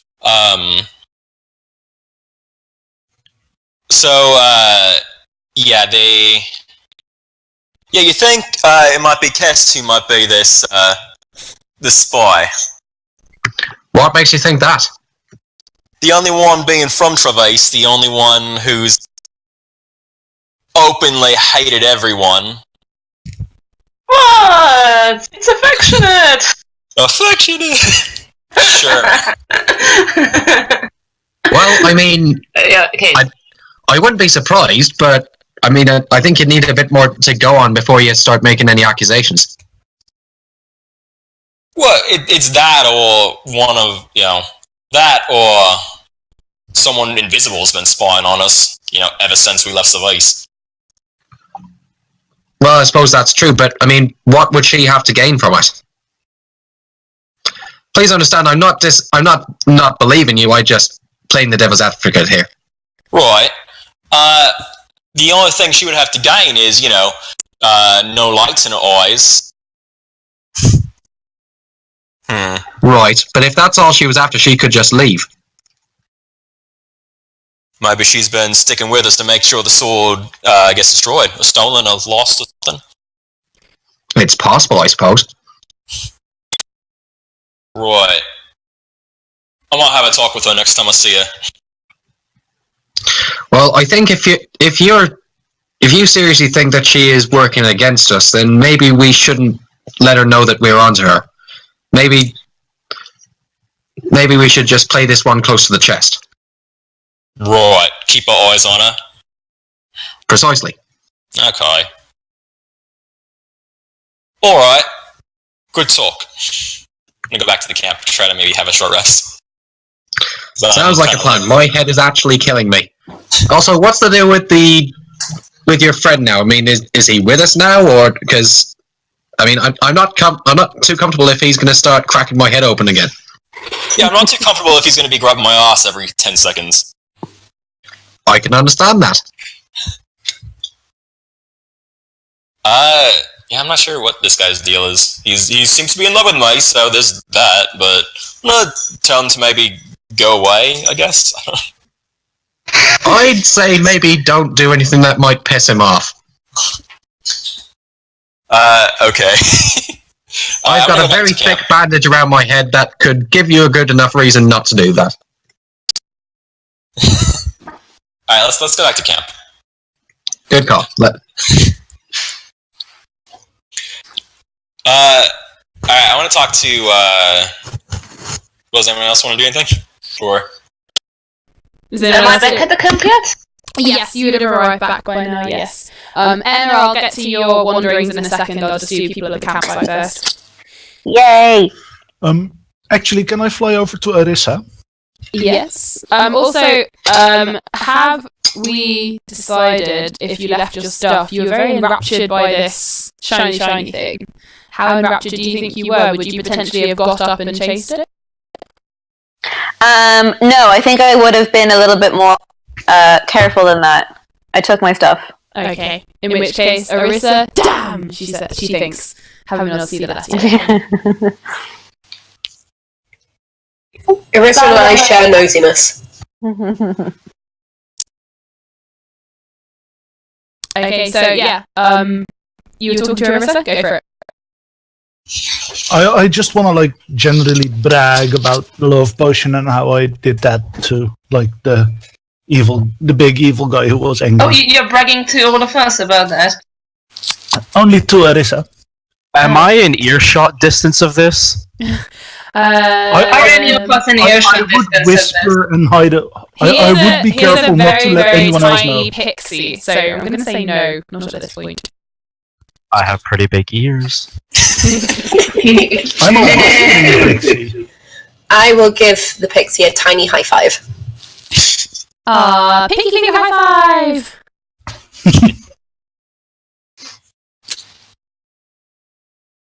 I'll high five back, of course, because, well, you're not gonna leave. Yeah, don't leave me hanging. God. Love it. Okay, so, did anyone else at the camp want to talk to anyone or do anything? Well, when Pug's walking back into the camp, so I'm just gonna wink at him. Okay. So we're back to my conversation now? Yes, you were talking, then yes. Okay. I am going to say, hey, friend, what's going on with you? Are you, who are you? I'm just a contractor that fixes things and gets things for people, simply put. Okay, so you were hired by the king to get me, and then suddenly you threatened the king, and suddenly we're back home. What exactly do you want? Could be the concussion talking, but that doesn't make a lick of sense. Yeah, I'm kind of confused too, and I got low intelligence. Well, my contract was simply to get you to the camp. That is where it ended. And, well, you seemed a bit of... I didn't want to exactly leave you there. You seemed a bit in danger. And I don't want to leave you in a bit of danger, so it's fuck them. They ain't going to attack me, so I'm going to take you with me and take you back to your friends. What a protective person you I just kind of turn around and look at her and just glare at her and just go back and look at a pug with a smile on my face. Right, so you... Are you going to be following us around? You have something to be, or... Hint. Well, I'd like to... Well, I kind of enjoy, seeing what you guys are up to. Get to know you a little bit better. Are we, inducting this, our new friend into the group, or...? At the moment... I am perfectly happy for him to tag along. At the moment, out of character, not entirely, but, in-game, for now, yes. Like, a little bit. He can hang out for a bit if you want. Okay. Well, I am perfectly happy with whatever leads to him not killing every single one of us. Yeah, because, he seems kind of, over-leveled, but... Yes. Okay. Not really. What? Well, that makes me feel good about myself. He caused self-doubt on all of us. I'm just saying, you deal 46 damage to me. That's kind of a lot. Anyway, You killed me 4 times over in one shot. You are clearly alive. Okay, here's a hint for my character. Don't let me make the first move. Okay, so Rogue with sneak attack. All right. Okay, so I'm going to say, okay, as long as you're not threatening to us or anyone. Hey, I would not threaten you, and I wouldn't threaten your friends. I have no need to. On top of that, I wouldn't want to upset you. He seems like a nice person. Well, you're nearly cock blocking me, dude. Like, you can't just do that. Yeah, but he's doing that because he cares. And unfortunately, I was under contract at that time, so I kind of did balance the undying affection I had for your friend here and do my job. It was pretty damn difficult. Right. So as long as you don't, put up any more things, put any more contracts against us, we're okay with you. Well, I don't tend to, have contracts against friends.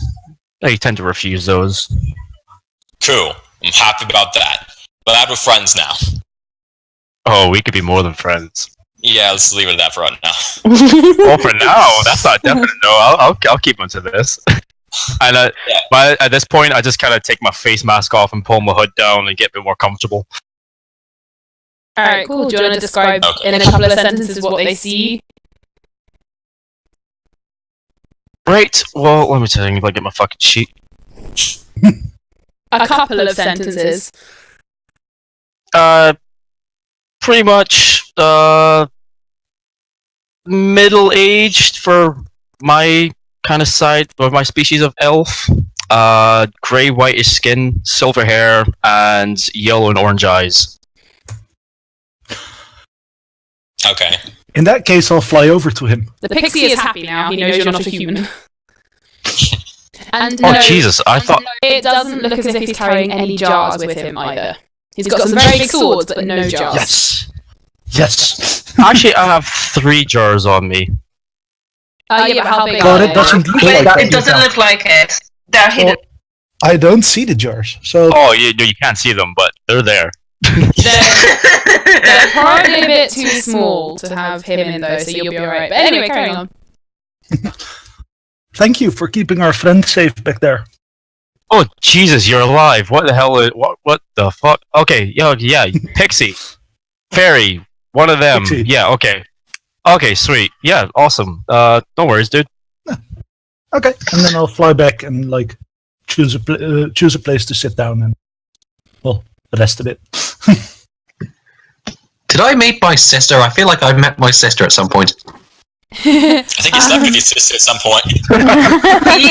You did receive quite a big hit to your head. Maybe you were just imagining. How long is passing with this all general chit-chat going on? It's only been another 10 minutes. Oh, Calm down. Calm down. You've still got a good 20 minutes left of the epic fun. Okay. While you guys are Rose is doing... enjoying this too much. Oh yeah. While you guys are having this conversation, Enna, Yay! you have made your way in a perfect beeline towards this shiny, which initially looked a bit like a sort of a pile of jewels, but as you get closer to it, it's moving. And it's moving about. And you get closer, and when you get within 10 feet, you realise that this is a creature. And it is walking about, and it's about maybe 5-6 foot tall, near 6, and it's shiny, and it's made... Wait, foot? It's a creature. It's made of gemstones and special rocks, and you can see, like, glowing through it, like, it's like all of its skin, every part of it, including its eyes, are all made of precious gemstone. Oh my god. Did you say it's 5 or 6 feet tall? Yep. Jesus Christ. Just under 6 feet tall. Like, it was sort of sitting, and it stood up. So you can now see it entirely, and yeah. He's not like a Goliath. He's not built, he's quite, like, spindly, like, but every part of him made of precious gemstones. Oh. Can I like attempt to go over and like say hi and like, I don't know, pet him or something? Sure, why not? Yeah, so do you want to walk? Are you gonna have a conversation, or are you literally gonna walk over and be like, must touch now? I'm gonna say, keep kind of repeating saying hello with like my arm outreach, just being like, hi, hello, and then trying to pet him. Okay. But in a friendly way. Okay. The creature looks up as you get close to it and sort of looks quizzically to the side at you, and takes a sudden step back as you like wave frantically at him, like hello. And it sort of takes a step back, sort of looking a bit confused. And despite its great height, it's very doesn't look particularly aggressive as a creature. Just looks a bit confused, almost like a startled deer in very bright headlights, and is now sort of looking at you confusedly. Oh, okay. I put my hand down, so I'm scared, and I'm just going to talk to it and say hello, and I just want to be your friend, and you're beautiful, and I love you. When you say you're beautiful, the creature, a sort of pink tint glows in the white gemstones around its face, and it sort of like lowers its head in a sort of like, oh shucks kind of way, and it sort of like bats one of its bejeweled hands, and you see as it sort of like swipes its fingers through the air, sort of to go, oh no, the fingers like glisten, tiny little gemstones on the end in almost perfect points, and it's sort of will you be my friend, please? I want you to be my friend. We could be like best friends forever and ever. And I'm gonna open my arms in like, I'm not gonna move towards him, but I'm just gonna open my arms in like a hugging motion for him to kind of like move closer. Okay. The creature instinctively steps back, confused by this sudden motion, and looks at you, like tilts his head, looking at you, like a little dog looks at you with quizzical confusion. God damn it! Stop being scared of me! She shouts at the creature.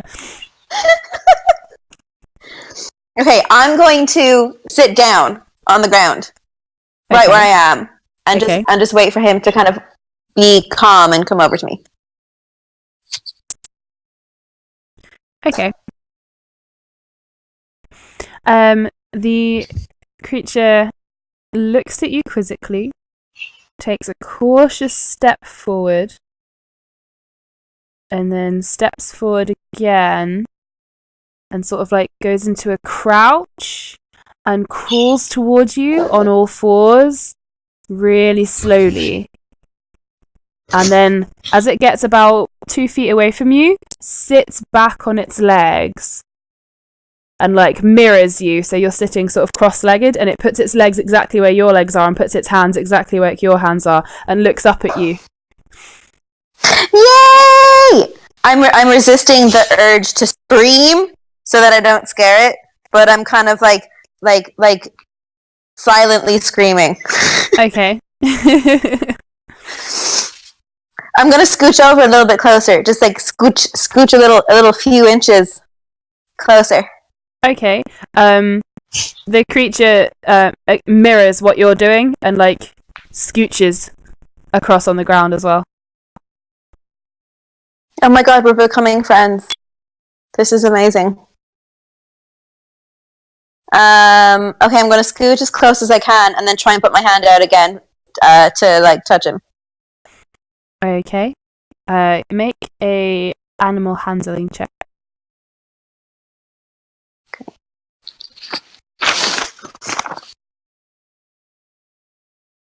Ooh, 22! Ooh, okay. Mm. Okay. Yay! So what are you going to touch? Like, what are you going to just go for, like a hand? What are you going to try and do? Like his arm, just like his forearm. Just don't do what I did to Pug. Yeah, I'm not gonna grab his ass. I want him to like me, not be Okay. scared of me. Okay. The creature tilts its head and watches your hand as it goes out and places it upon him, and you feel like a warm, pulsy glow through the gems. Like it's like if you touch someone, you'd feel the blood pumping in the muscles and the warmth of that. The gemstones are warm. Some of them are quite hard and sharp. You can feel like, you know, where they've got like rough around the edges. And he lets your hand sit there and he sort of looks down at your hand and then up to you and then down at your hand, and then he takes his hand and does the same thing to your other arm. Yay! I'm guessing he can't speak. Like, if I say hello again, does it make any sort of noise? It just like tilts its head, like you think it can understand you, but doesn't say anything. I'm gonna ask him where all his friends are. Is he alone out here? Where it like point to his friends. The creature slowly, when you say, "Are you on your own?" the creature slowly shakes its head and then points sort of over its shoulder, further away from your camp in the direction that... No, he's not going to tell you. No, he's not. Further on in the direction behind him. Mm. Well, do you want to come with me and be my friend and leave all your other friends behind and we can be besties? Which would be so much more fun than going back home. Make a persuasion check.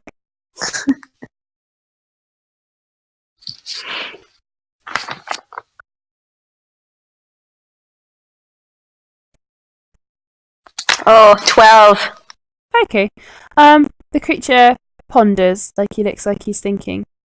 Looks at you and sort of like tilts his head and sort of sort of shrugs his shoulders as if to say, not sure, kind of thing. And he sort of motions towards where he pointed earlier, as in, do you want to go and see my friends? Yes, I do. Alrighty. Let's go see all your friends! Okay. You stand up enthusiastically. Thank you. I've been trying to find that. My phone won't let me share it for some reason. I think it's because it was saved on Facebook. I'm kind of guessing. Yeah, I've been looking for it, sorry. Okay, the creature stands up, and as it does so, a couple of gemstones drop. Like, one drops from one of his elbows and another from one of his knees as he stands up. Oh! I'm going to pick them up and see what he does. Okay, he stands up. He doesn't particularly seem to notice. He sees you, he turns around and offers you a hand to help you up, and he notices that you've picked them up for him. And he puts his hand out to you. Oh, does he want them back? Do you want these back, or can I keep them? He's just he's shaking his head, and but he's still holding his hand out to you. He's shaking his head as in yes or no? He's shaking his head. When you said, do you want these back? He shakes his head, but he's still got his hand out as if he wants to maybe help you up from kneeling on the ground. Okay. I'm going to give him my hand to help me up, but I'm going to hold on to the gemstones and see what he does. Okay. He takes your hand and helps you sort of... He's got quite a good bit of... He's not massive and bulky, but he's got some strength behind him, and he pulls you up and sort of brushes a bit of dust off your shoulder, and you feel a little bit of a scrape from where he's got sort of like quite hard gemstone hands, but it's nice. And he sees you still holding the gems in your hands, and he sort of takes both his hands on your hand and closes your hand around them, so you're holding onto them now in a closed fist, and sort of nods his head, as in just slowly nods his head looking at you, as in, and then takes his hands away, so you can keep them. Yay! Oh my god, I love you forever. I'm gonna give him a hug. Okay, you rush in and hug the creature around the middle. You a little bit of your face, because again, he's made of rocks, and it's got quite a thin waist. Your arms go round it and you can touch your own elbows, and he sort of looks confused. He's sort of holding his gemmy arms in the air, looking down at you, and you look up into his face, and he's just looking a bit perplexed, and he sort of pats you on the head twice.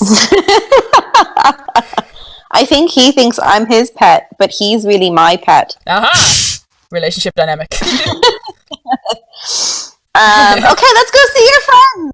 Okay, you two head off. Meanwhile, back at camp, Arissa is poking at the mechanical bits on the loved up NPC. Are you having fun there? Yes. Okay. Yeah, with her, it's best to just go with it. I wasn't going to question it anyway. She does. How far can I stick my hand into his leg? Wait, what? But do tell her when she goes too far. You can try and poke your hand in quite far if you like. I would like. Yeah, he's got a massive sword. It's like as big as you, Arissa.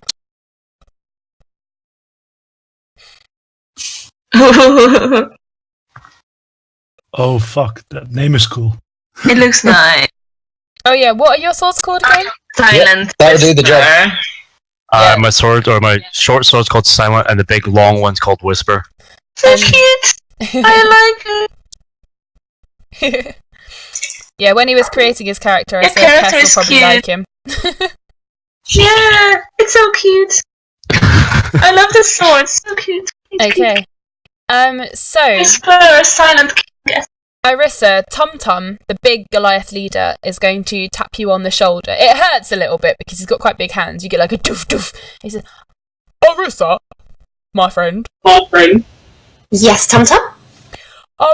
Me and the guys were talking, and we would quite like to introduce you to some of our friends, if that's all right. Of course, the more the merrier. Would you all like to come and meet them? We think you would like them because they are the people who really helped us, and after the war they were really helpful at getting this camp back together and making the capital start to be okay again. Yes, I would love to meet them. Oh, Can I roll to see if I get my hand stuck in the leg? sure. NPC, are you going to let her stick her hand in your leg? Oh, by the way, at this moment in time, I don't have my... Rosie? Oh, yes, he doesn't have mechanical legs at this moment. That's his a picture that he's drawn for quite soon in his future. Actually. Okay, in which case it'll be his arm. It'll be the mechanical arm. But yeah, are you going to let her stick her hand into your mechanical arm? Into. Fucking have fun. Okay, in which case, Arissa, make me a dexterity check. Okay.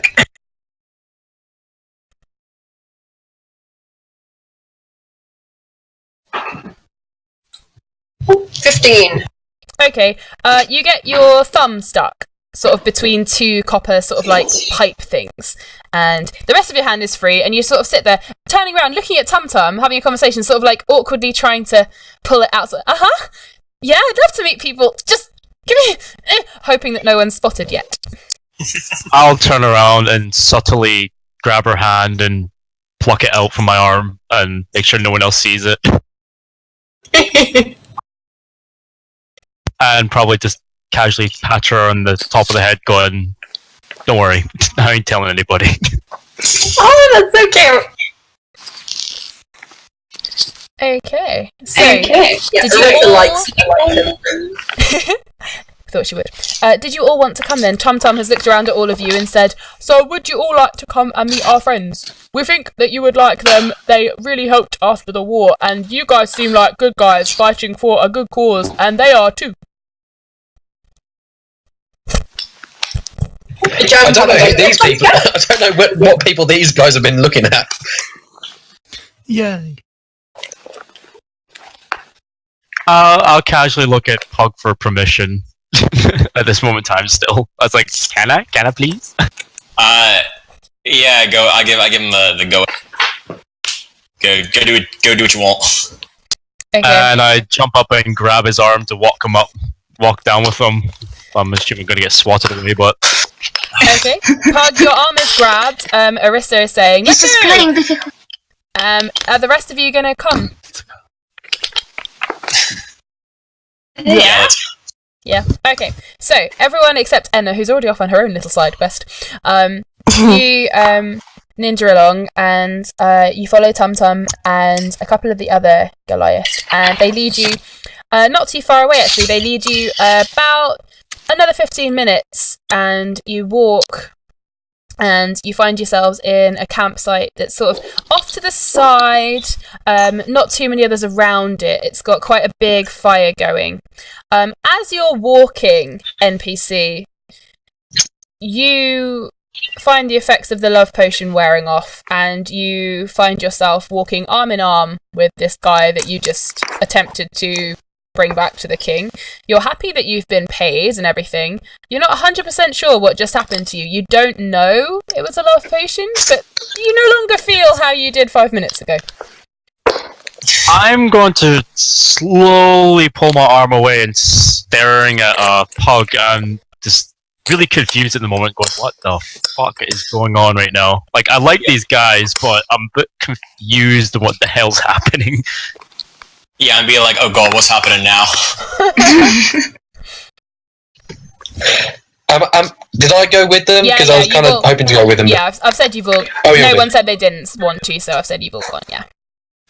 Ah, sweet, okay. Can I notice this and just kind of feel like, oh god, it's going to happen again? Yeah, sure. You can take up a defensive stance, like, firebolt ready, firebolt ready. No, Jesus, after last time I'm not going to fight, I'm getting ready to bolt. Okay. No bolt or bolt. Okay, so Pug and NPC, are you going to do anything else, or are you just going to sort of stare awkwardly? No, I'm going to take like steps away from him and then continue walking. Like, I don't want to do anything else with this guy.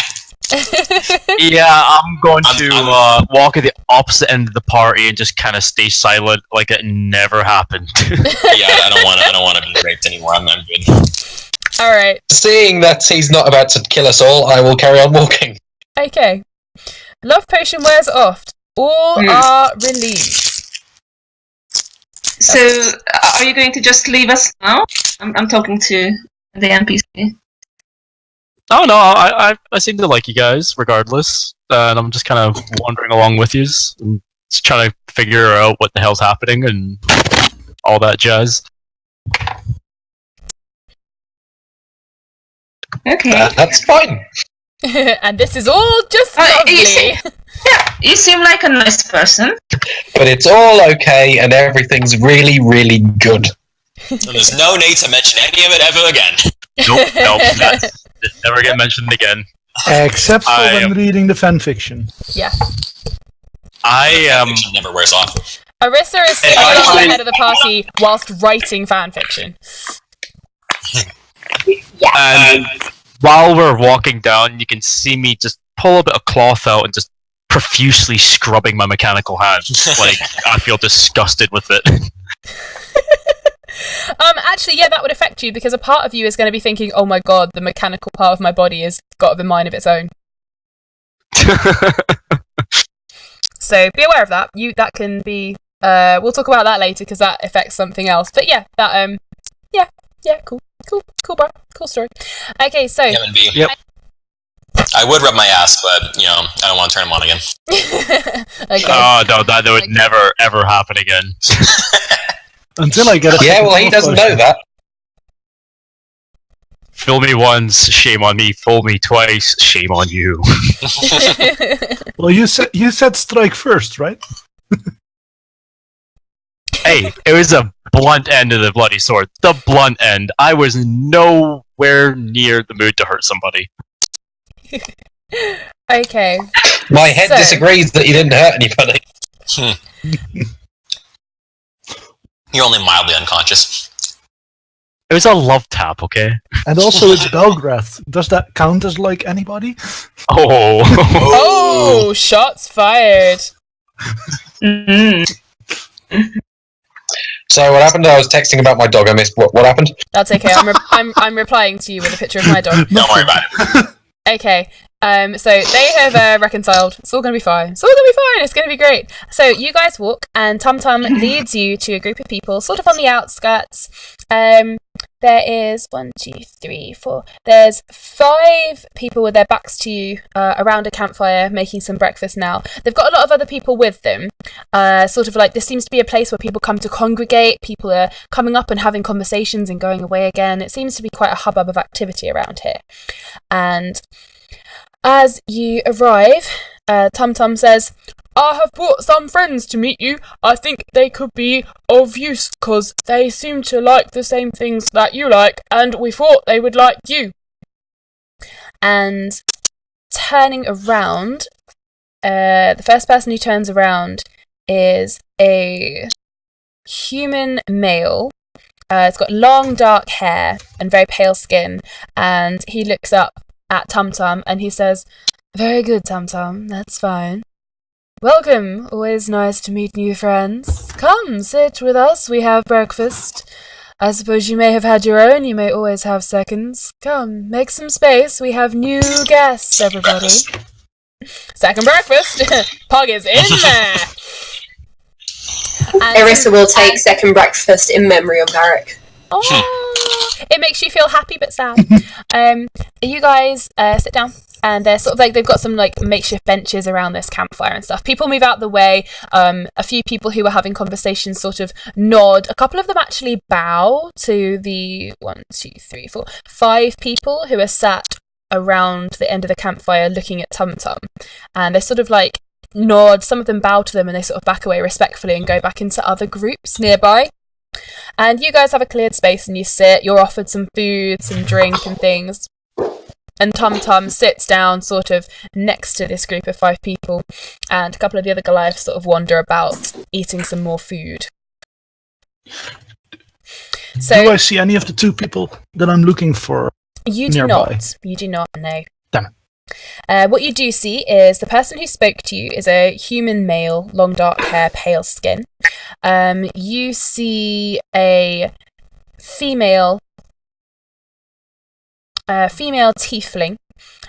She is a sort of bluey colour with red dark eyes. You see a pale half-elf with long dark hair and grey clothes sitting sort of hunched on the very end of this seat of people. And you see, actually, Pug, you recognise one of them. You see the same flamey orange tiefling who came over and interrupted the king. Alright. Belgarath, you healed yourself with your medicine kit. Yes, that is correct. So it should have a dice for you to roll for how many hit points you get back. I'm sorry, Belgarath.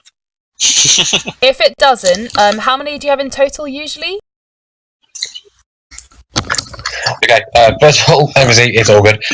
In total, my top My top hit points is 22 normally. In which case, I'll say you've probably managed to heal about 12, just for the sake of you've healed yourself a little bit. I'll go 12 for now. And then once you've had a rest again, you can be back up. Okay, I'm cool with that. Yeah? Alright, awesome. Okay, so yeah, Pug, you recognise... Oh, and also NPC, because you haven't told them your name yet, so... Or a name, any name. You... I know! How rude you guys even ask me my name. I know, it's terrible. I am concussed! Arissa was distracted by her thumb being stuck in your arm, so... This is true. So, you two, you and Pug, you would both notice and recognise the big orange flamey tiefling who stood and interrupted the king and said that weapons are earned, not stolen. And next to him is a sort of rugged-looking half-elf male, and they're sort of sat together. And the big tiefling is like chomping on a massive piece of meat, like a big leg. And the other guy is sharpening some daggers. Okay, could I instantly just Hunter's Mark him? Who? Just to keep the tiefling, just so I can keep an eye on him at all times where he is. Sure, yeah.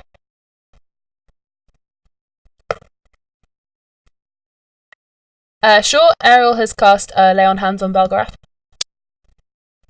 Ah, that was nice of him. 5 hit points of healing. Ah. Yeah, thank you very much. I appreciate that. Thank you very much. You're welcome. Okay, so, you guys, also, Enna. The group of people who you were being led towards turns out to be this group as well. And when a dual creature leads you towards his friends and starts motioning with his hands, saying, this is them, kind of thing, you also see everyone you know sat around talking to these people as well. Oh my god, hello everyone! Ah, hello there. Hi. New friend. You guys see Enna walking up to you with a 6-foot-tall... quite lanky creature, human sort of shape, but like a stretched human, entirely made of gemstones and jewels and diamonds, even his eyes. What is that? Whatever it is, he is pretty. This is my new friend. Everything. I'm just gonna look at him and try and sum up how much he costs. Everyone be nice to him. Can he speak? No. How are we going to be nice? Well, just don't be mean. The same way we're nice to you. I can speak. Have you not noticed it? Maybe a little bit nicer than that. Yeah, maybe you should lay off the speaking. Maybe I will be.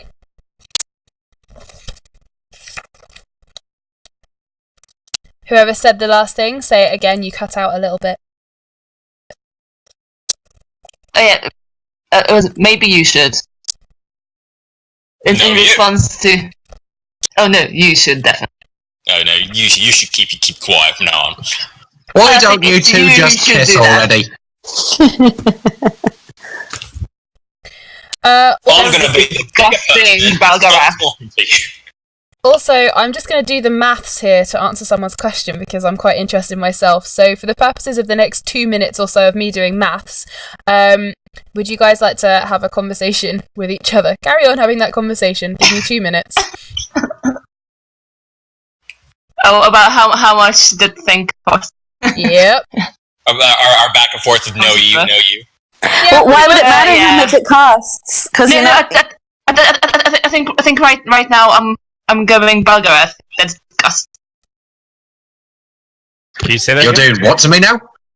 No, I'm just saying Belgarath. That's disgusting. Or you didn't say that in character? Oh no, I said that in character. Yeah. So I'm just saying that's absolutely disgusting. Why would you even suggest that? What'd you say? I missed it. Oh, I said, why don't you two just kiss already? Oh God, no. Yeah, that's disgusting, Belgarath. How can you be too? Well, I mean, you clearly have some sort of tension between you. I've just been molested. I don't think I need any kissing right now. And I'm going to kind of slightly lean over into Belgarath's ear, going, "Are those two married?"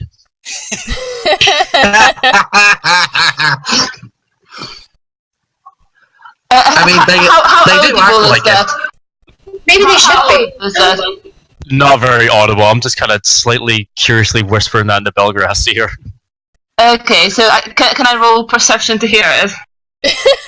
Sure.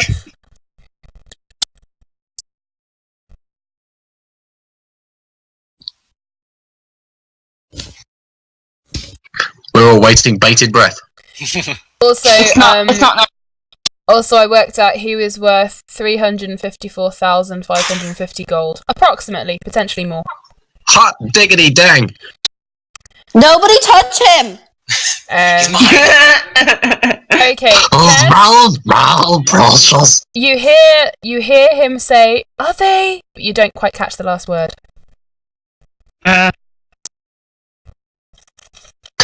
Yeah, and I'll just lean back and reply, no, they're not, but they do act like it, don't they? Yeah, kinda. Okay. So meanwhile, Sorry. During that, when I whispered to his ear, I kind of say, "Sorry about the head, by the way." It's all good. You were doing a job. Now they are bonding. Look at that. Even more fanfiction. Oh God. The orange flamey tiefling is going to look at you and Pug and say, you guys alright? Saw you was having a bit of trouble. But to me? You and Pug. We was having a bit of trouble. Thanks for the helping call there. Alright, in which case he'll just say it to Pug, but yes. That's alright. I don't like people Who's this stealing person? other people's shit. Not without reason. It's the big orange flamey tiefling who interrupted the king. No, that was in character. Oh, okay. Sorry, that was an in character question. Not out of character question. Out of character. And in character I know as well, but it was still an in character question. Make a point, okay? I approve, Kess. So who are you asking? I'm asking the rest of the group. But no, I'm asking Pug and the new guy, the MP, the John Doe guy. Mm-hmm. Who is this? You guys would know my name if you asked. We haven't, so we don't. This is the Sunday party. Yeah. They don't think of things like this. They just set things on fire. They don't even care when group members die. And they fight among each other. It's ascending something, right?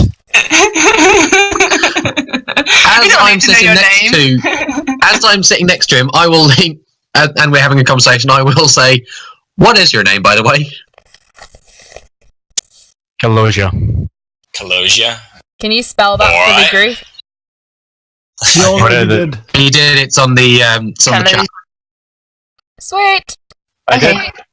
So who is this tiefling that's talking? He helped us out in court when we were in a bit of a bind. There was this one other tiefling who was trying to get us convicted or something. Wait! I thought you were having a private time. What is this third person now? And 4 people? Yeah, there was a third person in court trying to get the king to take our sword, who was instigating us. Wonder who that might be. You also had that king come along to your private time. You people are nasty. If private time is, the middle of the king's court in his tent with... In the middle? Oh my god! In the middle of the king's court! And with her reaction, I'm just gonna... I don't think Kess understands what actually happened there. I think she has a very wrong misconception of what actually went on. They banged. I mean, being from Travis, you think you would know how the government works. The government? The way you two were behaving. I mean, I saw how he was touching you, so... I just made assumptions. And I come out and say, let's never speak of that again. Kess, what do you think happened? But I'm genuinely curious. What do you think went on there? Well, they went away and touching each other, so I'm sure they just went mating somewhere. But you mentioned the king's court. Yeah. Well, exactly. Why would you do it there? How did you know that's where we were? We didn't tell anybody. No, we didn't. I didn't mention that. Pug did, That to be fair. was Pug Pug. mentioned that. Yeah. Oh, okay. I see what you Trying tried to to be do there, and I tried suspicious. to help you, I'm sorry.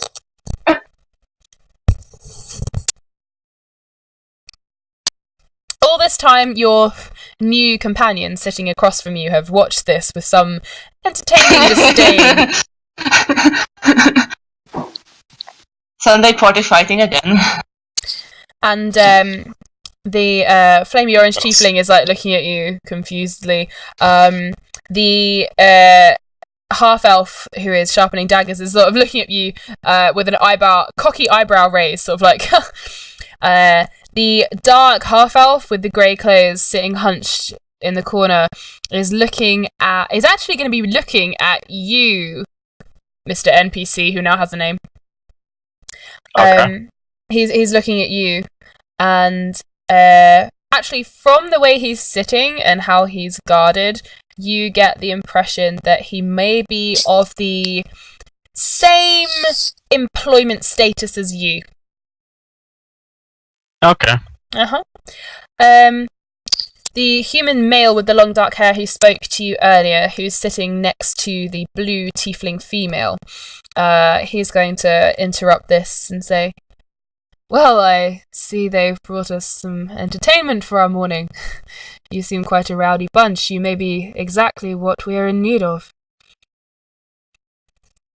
That entertainment? I'm gonna try and lock eyes with that other guy and just kind of give him a nod. He looks you up and down, notices the mechanical arm, and you see confirmation in his eyes, and he gives you a nod as well. Yes, Airril, in fact, you can roll me a perception check for that. And yes, carry on.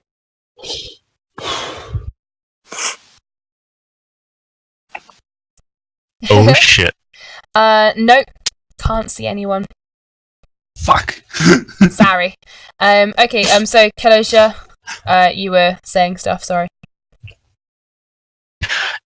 Yeah, after that, I'll just kind of turn around like it never happened and then continue looking what the group are doing.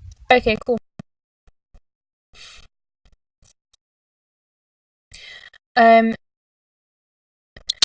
The human with the long dark hair carries on. He says, "Well, I suppose introductions are in some sort of order.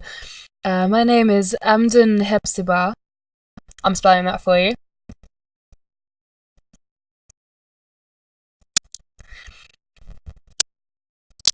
And I have the pleasure of being in charge of this little organisation at present. We find ourselves in need of some strong and sturdy recruits who may be able to help us with a rather urgent and important mission. Tum here. And what might that be? Tum here seems to believe you are the people for the job. Well, tell us a bit about yourself before we reveal what we need doing. It is a matter of some importance, but also some discretion and delicacy. Tell us about yourselves.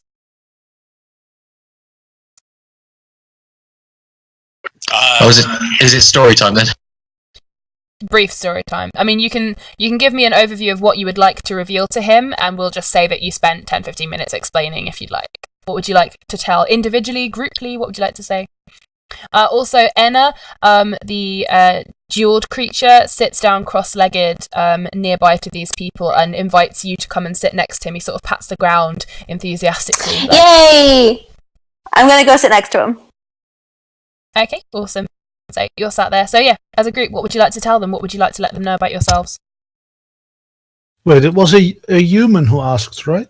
Yeah, the human with the dark hair. He's sat next to a female blue tiefling. You've got the flamey orange male tiefling. You've got a male half elf, the hooded grey male half elf as well, but he's sat on the end. So 2 half elves and a human. 2 half elves, a human, and 2 tieflings. Yeah. In that case, I won't say anything. Oh, okay. The pixie stays stonily silent and just hovers around. So yeah, what would anyone else like to tell them, if anything? I'm going to tell him that I was, just kidnapped by the king and just broke out of that. So if that doesn't, if that doesn't speak, my actions don't speak for myself, then, nothing will. You broke out? I just kind of whispered. I embellished it a little bit, but no, like during that time, because I'm sitting next to you, unfortunately, I just kind of lean into your ear and just kind of whispering, "You broke out." More or less. We broke out. Don't get it on in here. This is not the place. You keep quiet, Scales. Oh, don't worry. We are quite liberal here. You may love whoever you would like, but I would ask that you let us finish our conversation first. We do have a spare bedroll over there. You may go and fornicate to your heart's content later. Perhaps. I know. Wait, how did we get onto that? We were talking about them breaking out the king's tent. How did we get onto fornication again? I blame Pug entirely.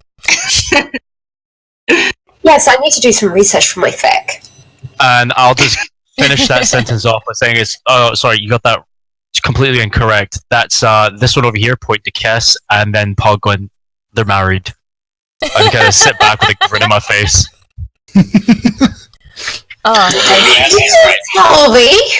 A big smile spreads over my face as well, because I just think that's hilarious. I'll join in on that. Okay, no one correcting him, he carries on. On the laughter. I see. Well, far be it from me to get in the middle of all of this. But, so, you are a mishmash of interesting people.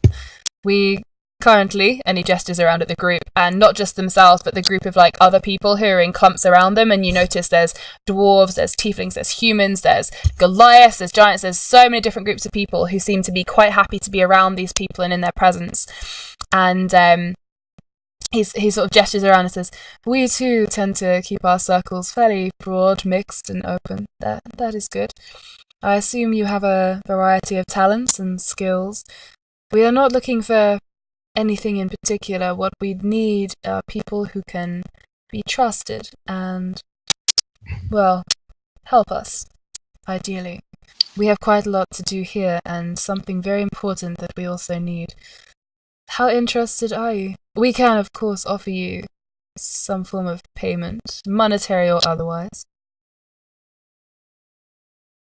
At that point, I start leaning a bit forward and more intent of what he's saying about payment. He's got his chin resting on his hands, go on.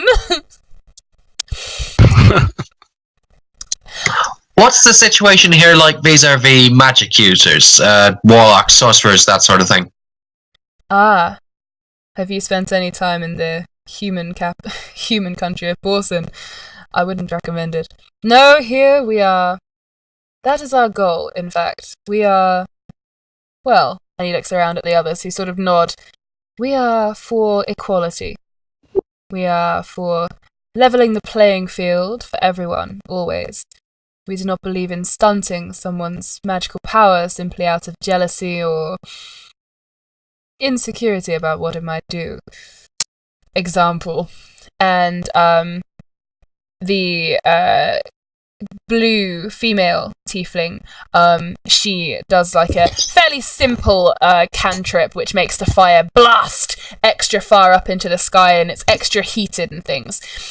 And no one bats an eye around you. And he says, we encourage people to prove themselves and to be exquisite. And as for you, and he looks at you, Arissa, and he says, magical music is absolutely encouraged. Yes! So, people are encouraged to prove themselves? Indeed. We do not believe in stunting people for no reason. Okay, I would like to use my prestidigitation cantrip to extinguish the fire that was just exploded. Oh, okay. Okay, awesome. The entire fire goes and casts out. Ah. Sorcerer, wizard, or warlock? Sorcerer of a draconic bloodline. Ah, interesting. Saying that, I would have thought you and he points at Kess would be married, but Who am I to judge? There's not enough wine in the entire world for that. He has definitely not enough skills for me to trust. No. Well, I mean, I am of a draconic bloodline, so, give it time. No, I mean only to tease. You're a squishling. He motions to you, Arissa, and the male half-elf, not the one on the end in grey, but the one who was sharpening daggers, he now puts his feet up and sort of crosses one over the other and leans back on his seat with his arms folded. And he looks at you, Arissa, and says, "Go on, play us a song." And as he looks at you, Arissa, you get a sudden blast of, "I think I've seen you before." And then it goes away, like, no. Ooh, that's interesting. Okay, I'm just gonna quickly roll performance. Sweet.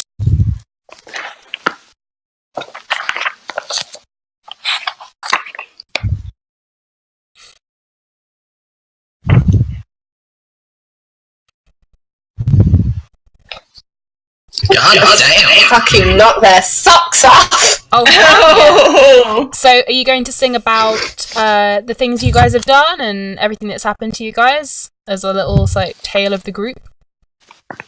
Yeah. I'm not doing it IRL.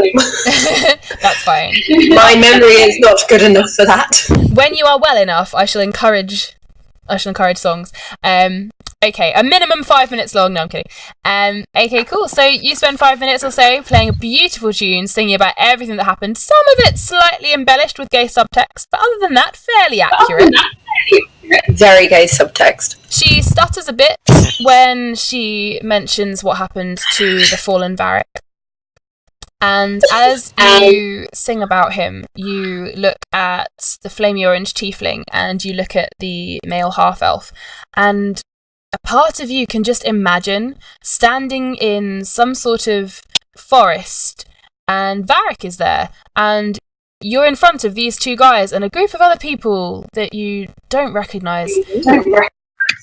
And you feel like you and Varric saw these people, but then you brush it off and it disappears, as it felt like intense deja vu, but then your brain kicked in and went, no, that's never happened. Oh.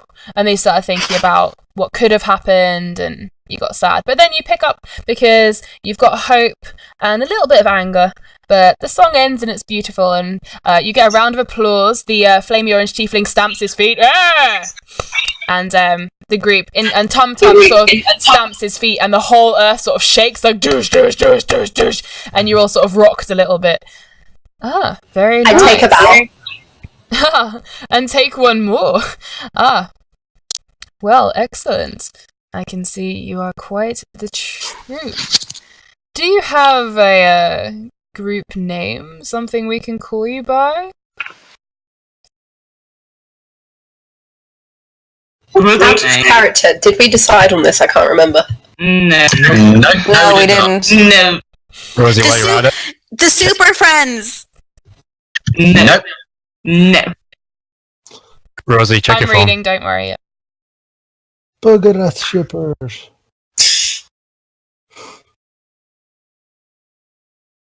Arissa and Co. Mostly sailors, because we ride ships all day.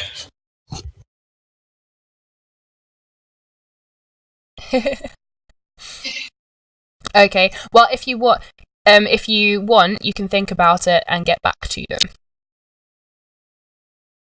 Probably a good idea. Okay. Yeah, otherwise we'll be here for a while. That's okay. Well, that can be your Facebook discussion, but yes, that's fine. Just wanted to see if you came up with something crazy on the spot. No problem. We did not come up with our group name overnight. I appreciate this. Come back to us when you have one, don't worry. In the meantime, perhaps we should introduce ourselves and our cause to you. First, let's ask you this. Enna, why don't you start? And the blue female tiefling sort of sits up and says, do you believe in equality for all, in not making people suffer, in making the world a better place, and in never ever... That's not my age. having to challenge people for what you believe in ever again. Yeah. Yes. Definitely not my agenda. Just to be sure, this was the... I mean, I'm not opposed to equality. It was the blue tiefling, yes, the female one. In that case, Airril agrees. Okay. I think equality's good. She sits back and Amden says, well, 9 out of 10, I suppose. Mal, Cobb, why don't you stick something in here? The word you speak of is impossible. You're just trying to deceive. The half-elf who was talking to Arissa earlier and the big flamey tiefling lean forward now, and they say, the male half-elf says, do you have any interest in righting wrongs, in fighting for what you believe in occasionally bringing people down a peg or two because they don't quite know their places, in making sure that everyone knows that they can be happy, and making sure that things are done well and properly, not just based on one person's agenda? Not everyone.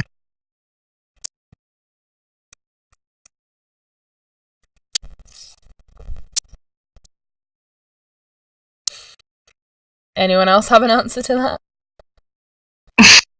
Sorry, I was reading the player's handbook and just seeing when I get wings. What's going on? Eventually you will. I think we were posed a question and Cass had an answer, and the rest of you, were you listening? Or... Is anyone there? Yeah, I'm here. Yeah, we're down for equality and all that, but what's in it for us? Speak for yourself, Pug. Oh, I'd like to say right now that the Dragonborn does not speak for us. But I speak for myself. Yes, you do. We encourage both of these things, says Amden. He leans forward again. We encourage people to speak for themselves and to speak as a group, to come together, make some community. We're not divisive. We are all inclusive and encouraging. That's our equality, says Cobb, the flamey orange tiefling. Everyone for all, not just one above everyone else. You sound like a cult. They all laugh, and Amden, the leader, he says, well, you get a group of people together with a certain ideal. Does that not make everyone a cult? Are you not a cult yourselves? A group of people all together, put cloaks on you and cover your faces, you could be a cult. I start buckling laughing due to what he said. He's totally right. We don't worship evil gods, though. At least not all of us. Oh. Some of us have some decent. You're carrying a divine artifact. Well, it's funny you should mention that. I believe that brings us to the root of our problem. You see, we have lost touch with our deity. She is of ridiculous importance. She has helped a great deal in putting things right in Travis, and she has gone missing. Who's your deity? No one is entirely sure what's happened, but she's lost touch. What's her name? Deity... Is she locked up in a cage or something? I don't believe so. As far as we can understand it, she fades in and out of this plane and disappears every now and then. What's her name? Oh, her name is Arfel, goddess of death and shadow. I'll spell that for you guys. Damn it. Cass has found her people. Now, I know what you all might be thinking, but may we just say that death and shadow is often most misunderstood. We are not worshipping false idols who wish to kill everybody, and no, none of this. We... Of course you are not. What do you need us to do?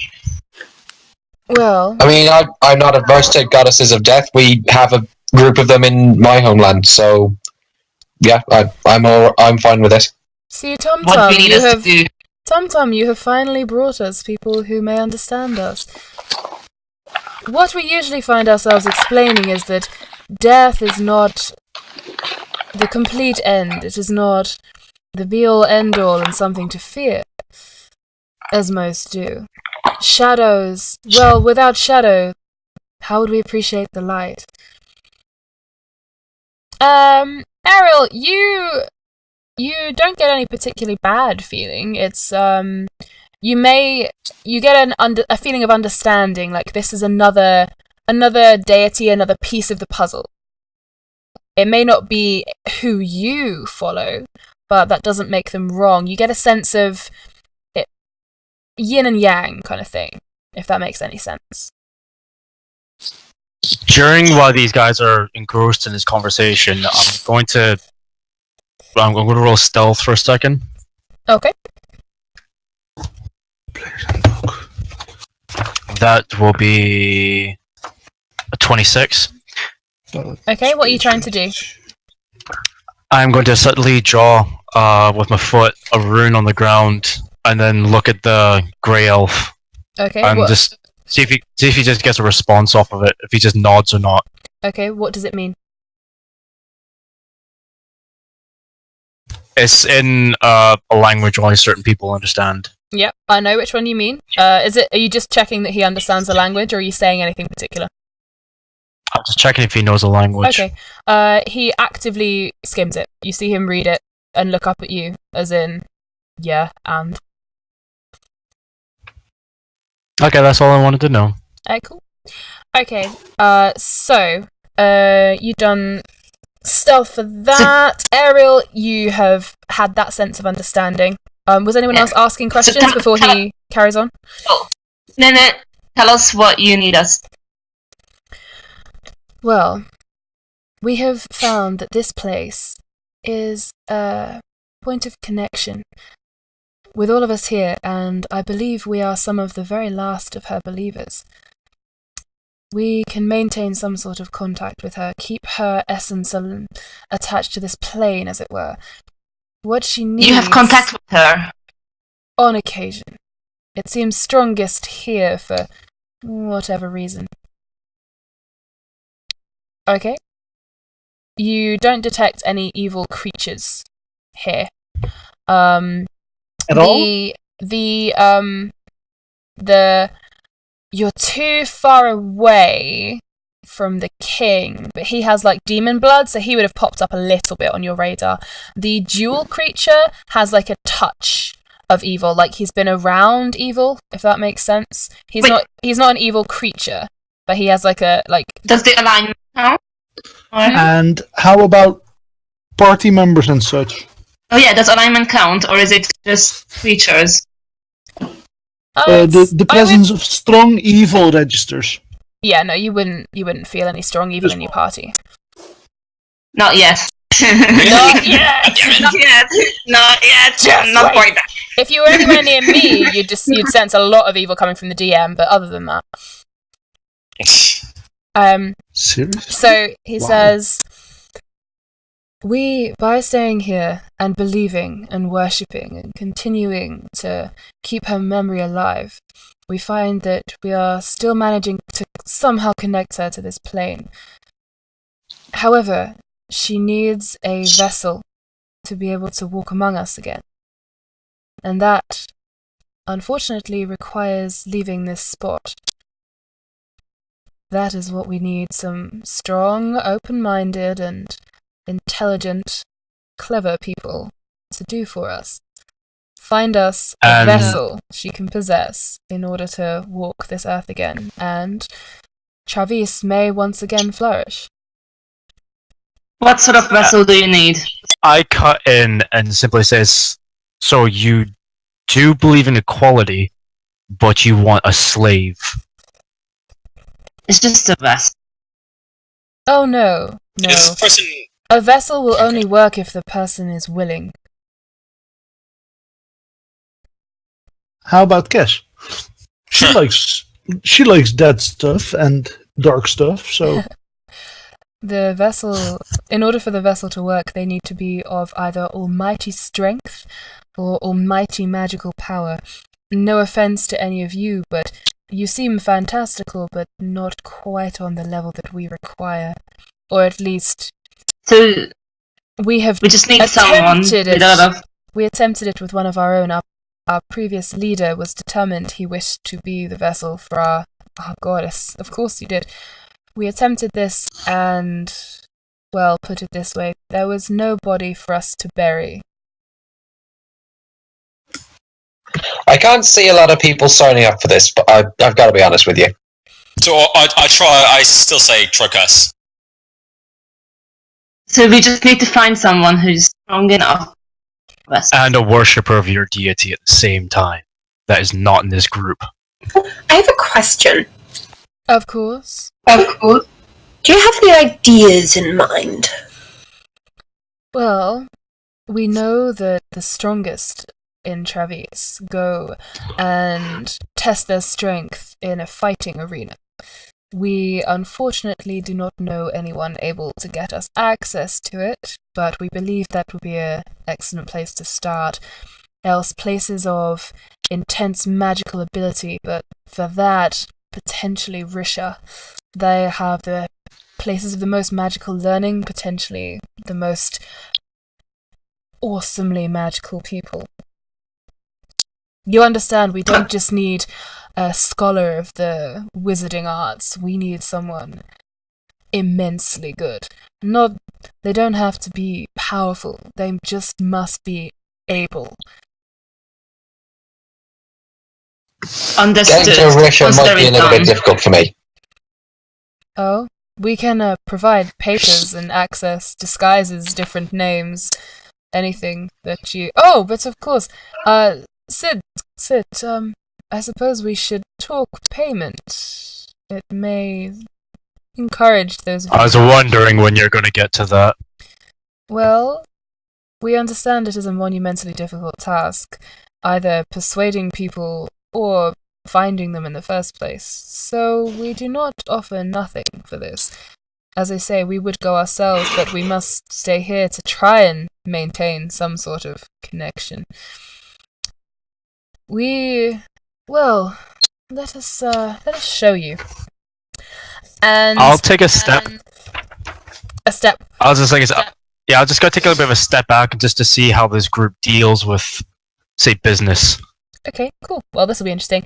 The blue tiefling is going to wave her hands, and a cloud of darkness appears around the group, sort of to shield you from the rest of the people crowded around the capital, because there's a lot of people, and it's sort of like, it's not intense black, it's just like a sort of thick smoke screen just around all of you. You're still in it, even though you're stepped back a bit, you're still included in this. And it goes around all of you. And then the fire lights up, but this time it's sort of a green colour. And Amden says to you all, I would like you all to take a moment, look into the flames, and whatever it is that we are able to offer you that would be of greatest desire to you shall appear. If you find it acceptable, then we will agree to do it for you. Does that sound suitable for everybody? So we see what we want, and they give it to us. Essentially, but you can't decide. It will sort of pop up with what is within their ability, essentially. So, who would like to go first and have a little peer and see what occurs? Can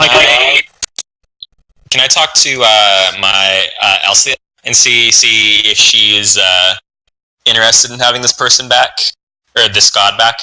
Sure. Also, now try talking to your sword. Now you're attuned, you don't have to have the sword out, and you can speak to her through your head as well. So you won't have to do that awkward thing where you sort of cough and walk away. Rosie, did you see the on the chat about the chain and stuff?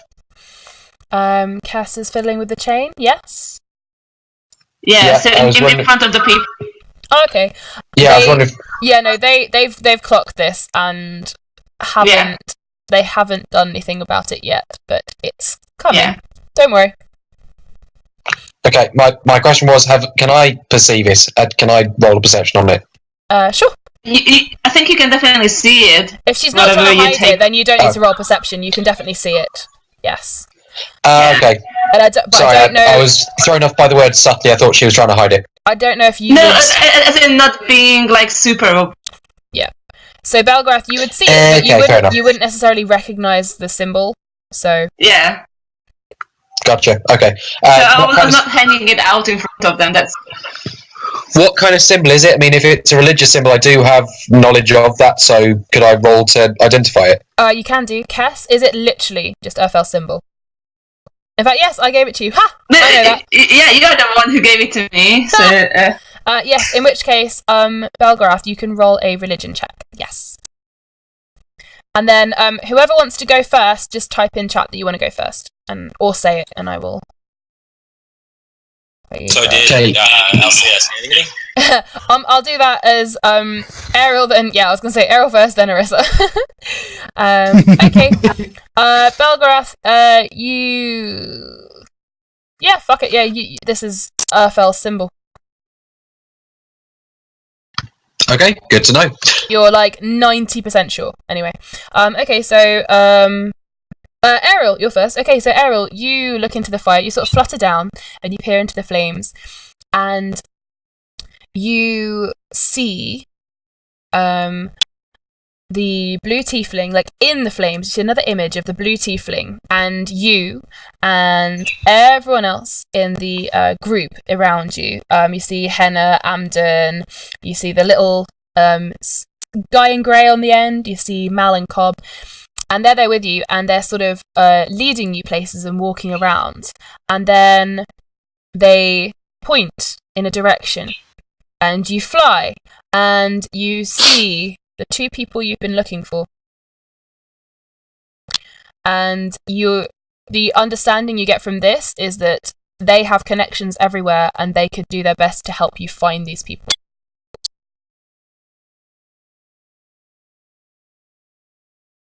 Okay. Okay. Arissa, you look into the fire and you see this group of people. You see them gathered around next to you. You see them smiling and joyous, and you know somehow the vessel has worked. You've done it for them, and their goddess is coming back. And they turn to you and they shake your hand, and Varric appears next to you. And the understanding you get from this is that they worship a deity of death and shadow, and they can see a way that they could potentially persuade her to get him back. Oh my gosh. Okay, Belgarath, you look into the fire, and you see a variety of things. You see a calm day with your sister, and you sit and you talk, and it's calm.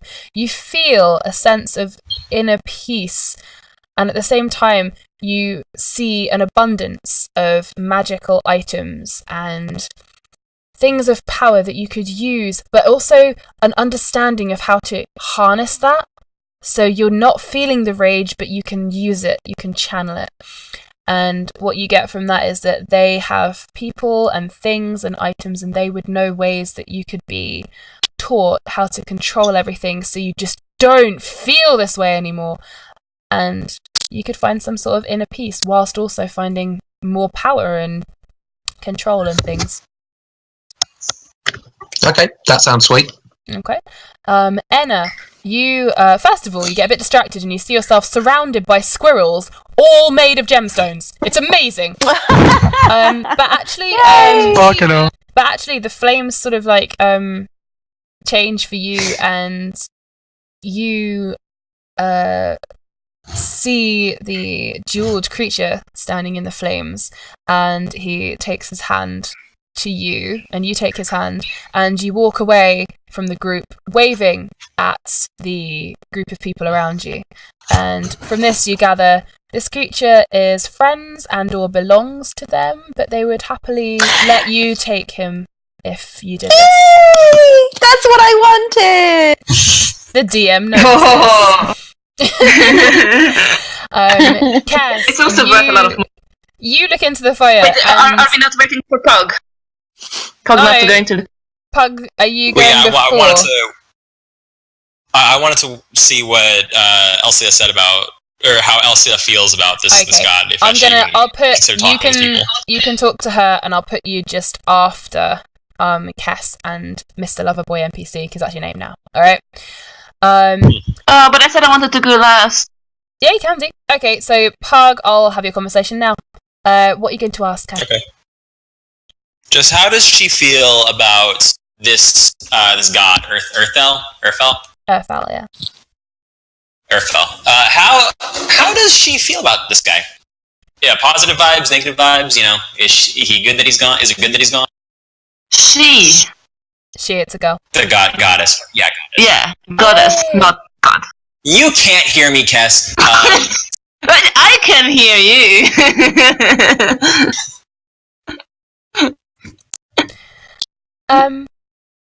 Okay, she pauses for a moment, and then you hear her voice coming through. And again, you can. It's always with you now. That sort of soft rush of wind through your ears, but it's never annoying. It's never loud enough to be annoying, but it's always there. And she says, "I have no knowledge of this person. I do not recognize the name. I am sorry, my champion. I cannot help you with this. But I trust you and your instincts. If you believe it could be of help or could in any way enable you to do some good, then of course, do it." All right. Okay. I will look in the fire and see what they can offer me, if it'll help or not. Okay, cool. You see yourself wielding the sword and amulets and rings and ablaze with power and glory. You see yourself slaying bountiful creatures. You see yourself rushing into the darkened room and breaking open the cage with one sweep of your sword and escorting a beautiful lady whose face you can't quite make out because you don't know what she looks like yet. So it's sort of a fuzzy female form, and you see yourself blasting away and rising up and being a champion of things. And you get from this that they can offer you pass to magical items, potentially people who can help you to maybe understand how to complete your own mission, and anything they could do to help you. Magical items, people who could possibly cast some light on what your dreams mean, maybe. That sort of thing. Okay. Alright, that sounds good. Cool. Okay, so Kess, you're going last, so I'm going to say that... Is the MP not good? Yeah, Kilosha, you're going to go before Kess, okay? Okay. Also, put your character name in your name now, it'd be great. Okay, so you look into the fire, and you see, several things. You see mountains of gold, and then some more mountains of gold, a few more mountains of gold, and more gold.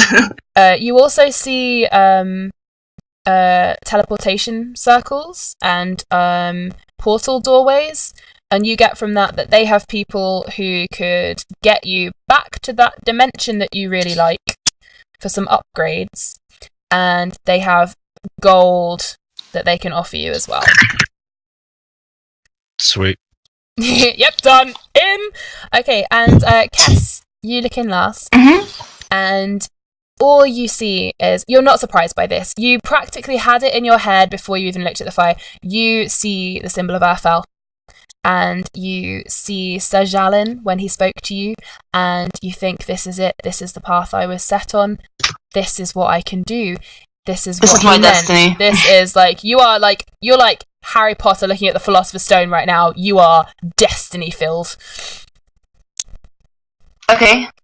And yeah, and with that, the emerald of the flame sort of dies down, and the blue tiefling clicks her fingers, and the mist around you clears, and the flames turn back to normal, and there's like just a crackling fire in front of you. And Amden leans forward and says, "I assume everyone is happy with our payment arrangements?" Yes. Well, Yes. well, that's one. He says as Enna jumps in immediately, like, "Yes, that's fine." Yeah, we'll help you out. Excellent. I will anyway. Is this a group consensus then?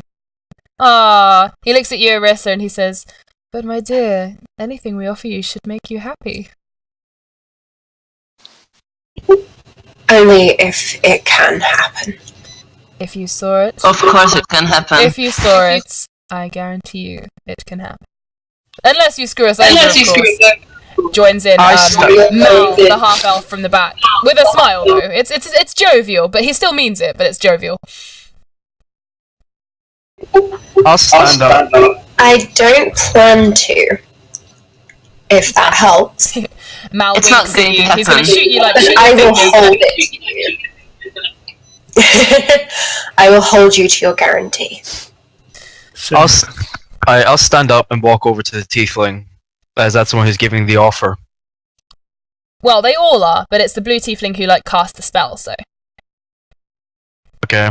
Well, I'll put my hand out, and for a handshake, and just have a small grin on my face, and basically say this: see if he just basically says it's a contract thing. So if he shakes my hand,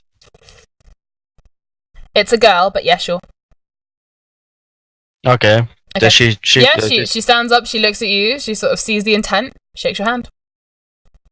And I say to her quite quietly, "You understand what this contract now means?" I understand. My spell is my bond. I offer it. It means we can do it. I don't offer things like immortality and wish spells, you know. Only what we can do. Okay, deal. I just kind of go back and sit down. And think about swimming in gold pieces. You just want to before we set up, do the like dive into the like pot of gold, don't you? Yeah. Yeah, totally. Okay, sorry, Cass. so before we set up, have any way to help us find this arena? Or do you know its location, or do you have any magic to teleport us there? Well, we know it is in Travis. We know that if you ask the right people, it's exclusive. It is an exclusive club. And they do not just let anyone in the door. It's a guild, as it were. Our friend here, and he gestures over at the dark half-elf with the grey robes. He can find us ways into the Assassin's Guild, into the Thieves Guild, but as of yet, not the Fighters Guild. So, look out I'll for look at people him. that way. Mm-hmm.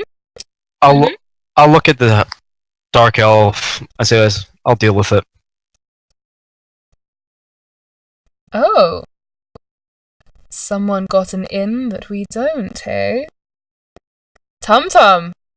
I am impressed. And he throws the Goliath Tum-Tum a very large sack of gold. And Tum-Tum catches it and he's like, "Thanks. Yeah."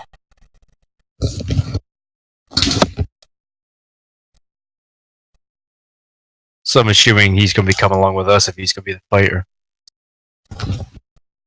Who? No, he was just saying thank you. He was just saying thank you to Tum-Tum because he brought a group us. that's really good. Oh, okay. Okay, and then how to pronounce your name? Your character NPC John Doe. Alright, Kelasi. Kalosia. I didn't hear a word of that. What was your Kalosia. character name? It's Kalosia, right? Yeah, I just couldn't remember it because it's not written there. So Kalisha. Yeah. Yeah. So do you know where we can find? Yeah, I think I know a place that's just outside the town, or the camp. Can you take us there? We do not want to delay, do we? Yeah, I can do that. Okay, let's go. I'm just currently still daydreaming about that gold. Well, I think you'd all be daydreaming about certain things at this point. Okay, so because it's now midnight and you've sort of come to the end of your thingy, I will say that you guys are going to sleep the night, potentially here. Well, actually, no, it's the morning, so I'll change that. You guys are we want to go. You guys are going to head in this direction and try and find this fighters guild. Also, we can sleep long enough for to get our health points back, right? Well, yeah. No sleep. You're going to find this place. You can sleep on the way, or you can, well, you've still got the wagon, so you can sleep in the wagon. Yeah, we can't dilly dally here. Oh, and yes, I'm driving. Yes. Airril, what did you want to say to them? I'll tell him I came back from death once, and I'll be able to do so again and again and again for the rest of your life. If you can't grant the wishes you guaranteed. I guarantee you, if you do this for us and deliver unto us a vessel that we can use, everything and more can come true. Well, I'm satisfied. So how about we all stop trying to be threatening and let's get going, shall we? Exactly. Wait, before we go, I want to give my little gem creature a really big hug. Okay, but let's get going after that. He hugs you as well. And okay. I will see you later, gem creature. He waves at you. And just as you leave, Arissa's driving, she jumps in the wagon. And just as you leave, the group leader, Amden, he draws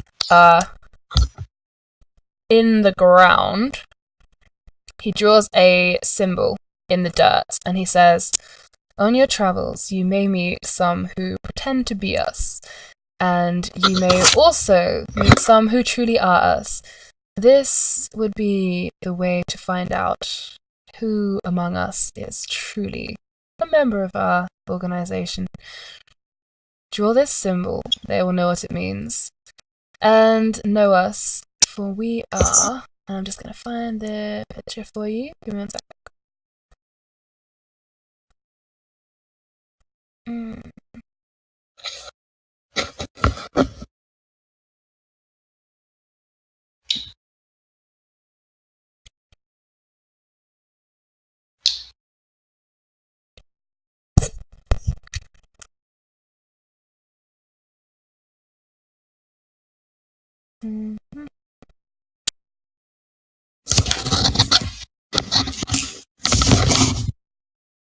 Okay.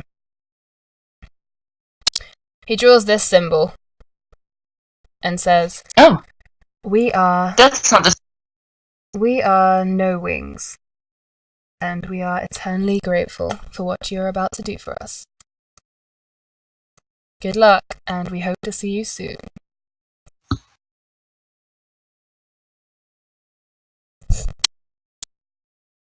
I kind of look at them going, I hate that pun, and just kind of continue walking away.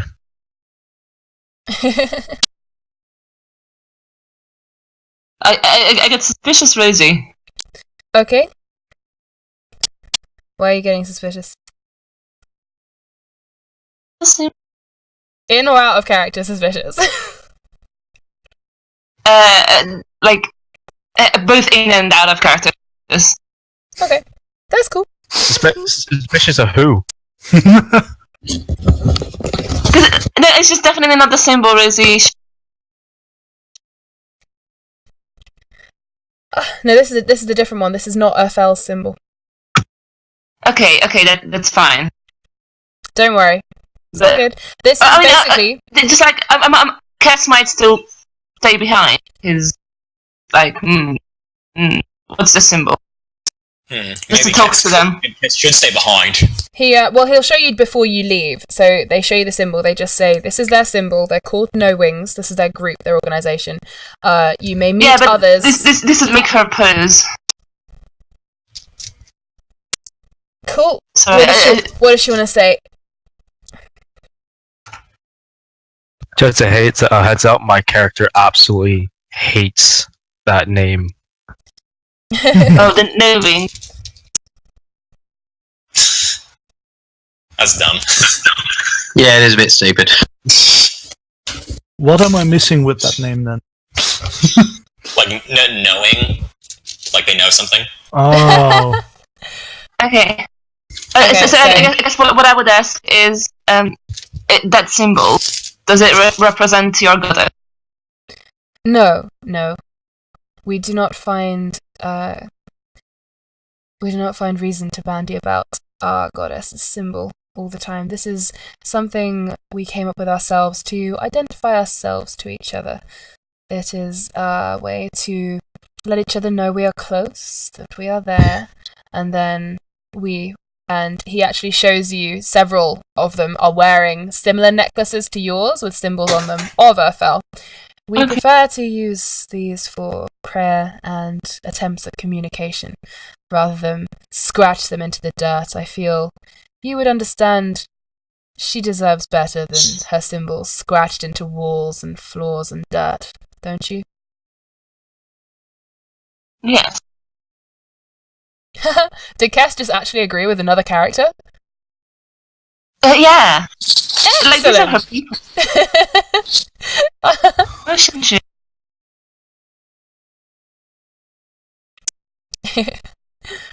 Oh, there's more than one pun in this name. Okay, is that are you okay with that conversation then, Cass? Are you going to carry on? Yeah, I'm happy to carry on. Okay, awesome. Well, in which case, I'll wrap it up here, guys. You are setting off. A couple of you are going to sleep in the wagon and sleep off your efforts. Special NPC Loverboy, are you going to accompany them? Obviously. Are you going to accompany them in the wagon, is what I mean? Or are you going to walk ahead, or what do you want to do? I'll stay in the wagon at the moment. Okay. In which case, Cass, you're on your horse, I assume? Yeah, I think. Yeah. Feeling awesome. Arissa is driving again. Sorry, guys, she called shotgun. And the rest of you are either sleeping or going to be in the wagon. And we will pick up upon your journey next time. So I'm going to stop the stream there. Everyone, wave goodbye to all the millions of people who are clearly watching us. And I will pause the recording for us. Tatty Thank you very much. Tatty bear. Tatty bear. Goodbye.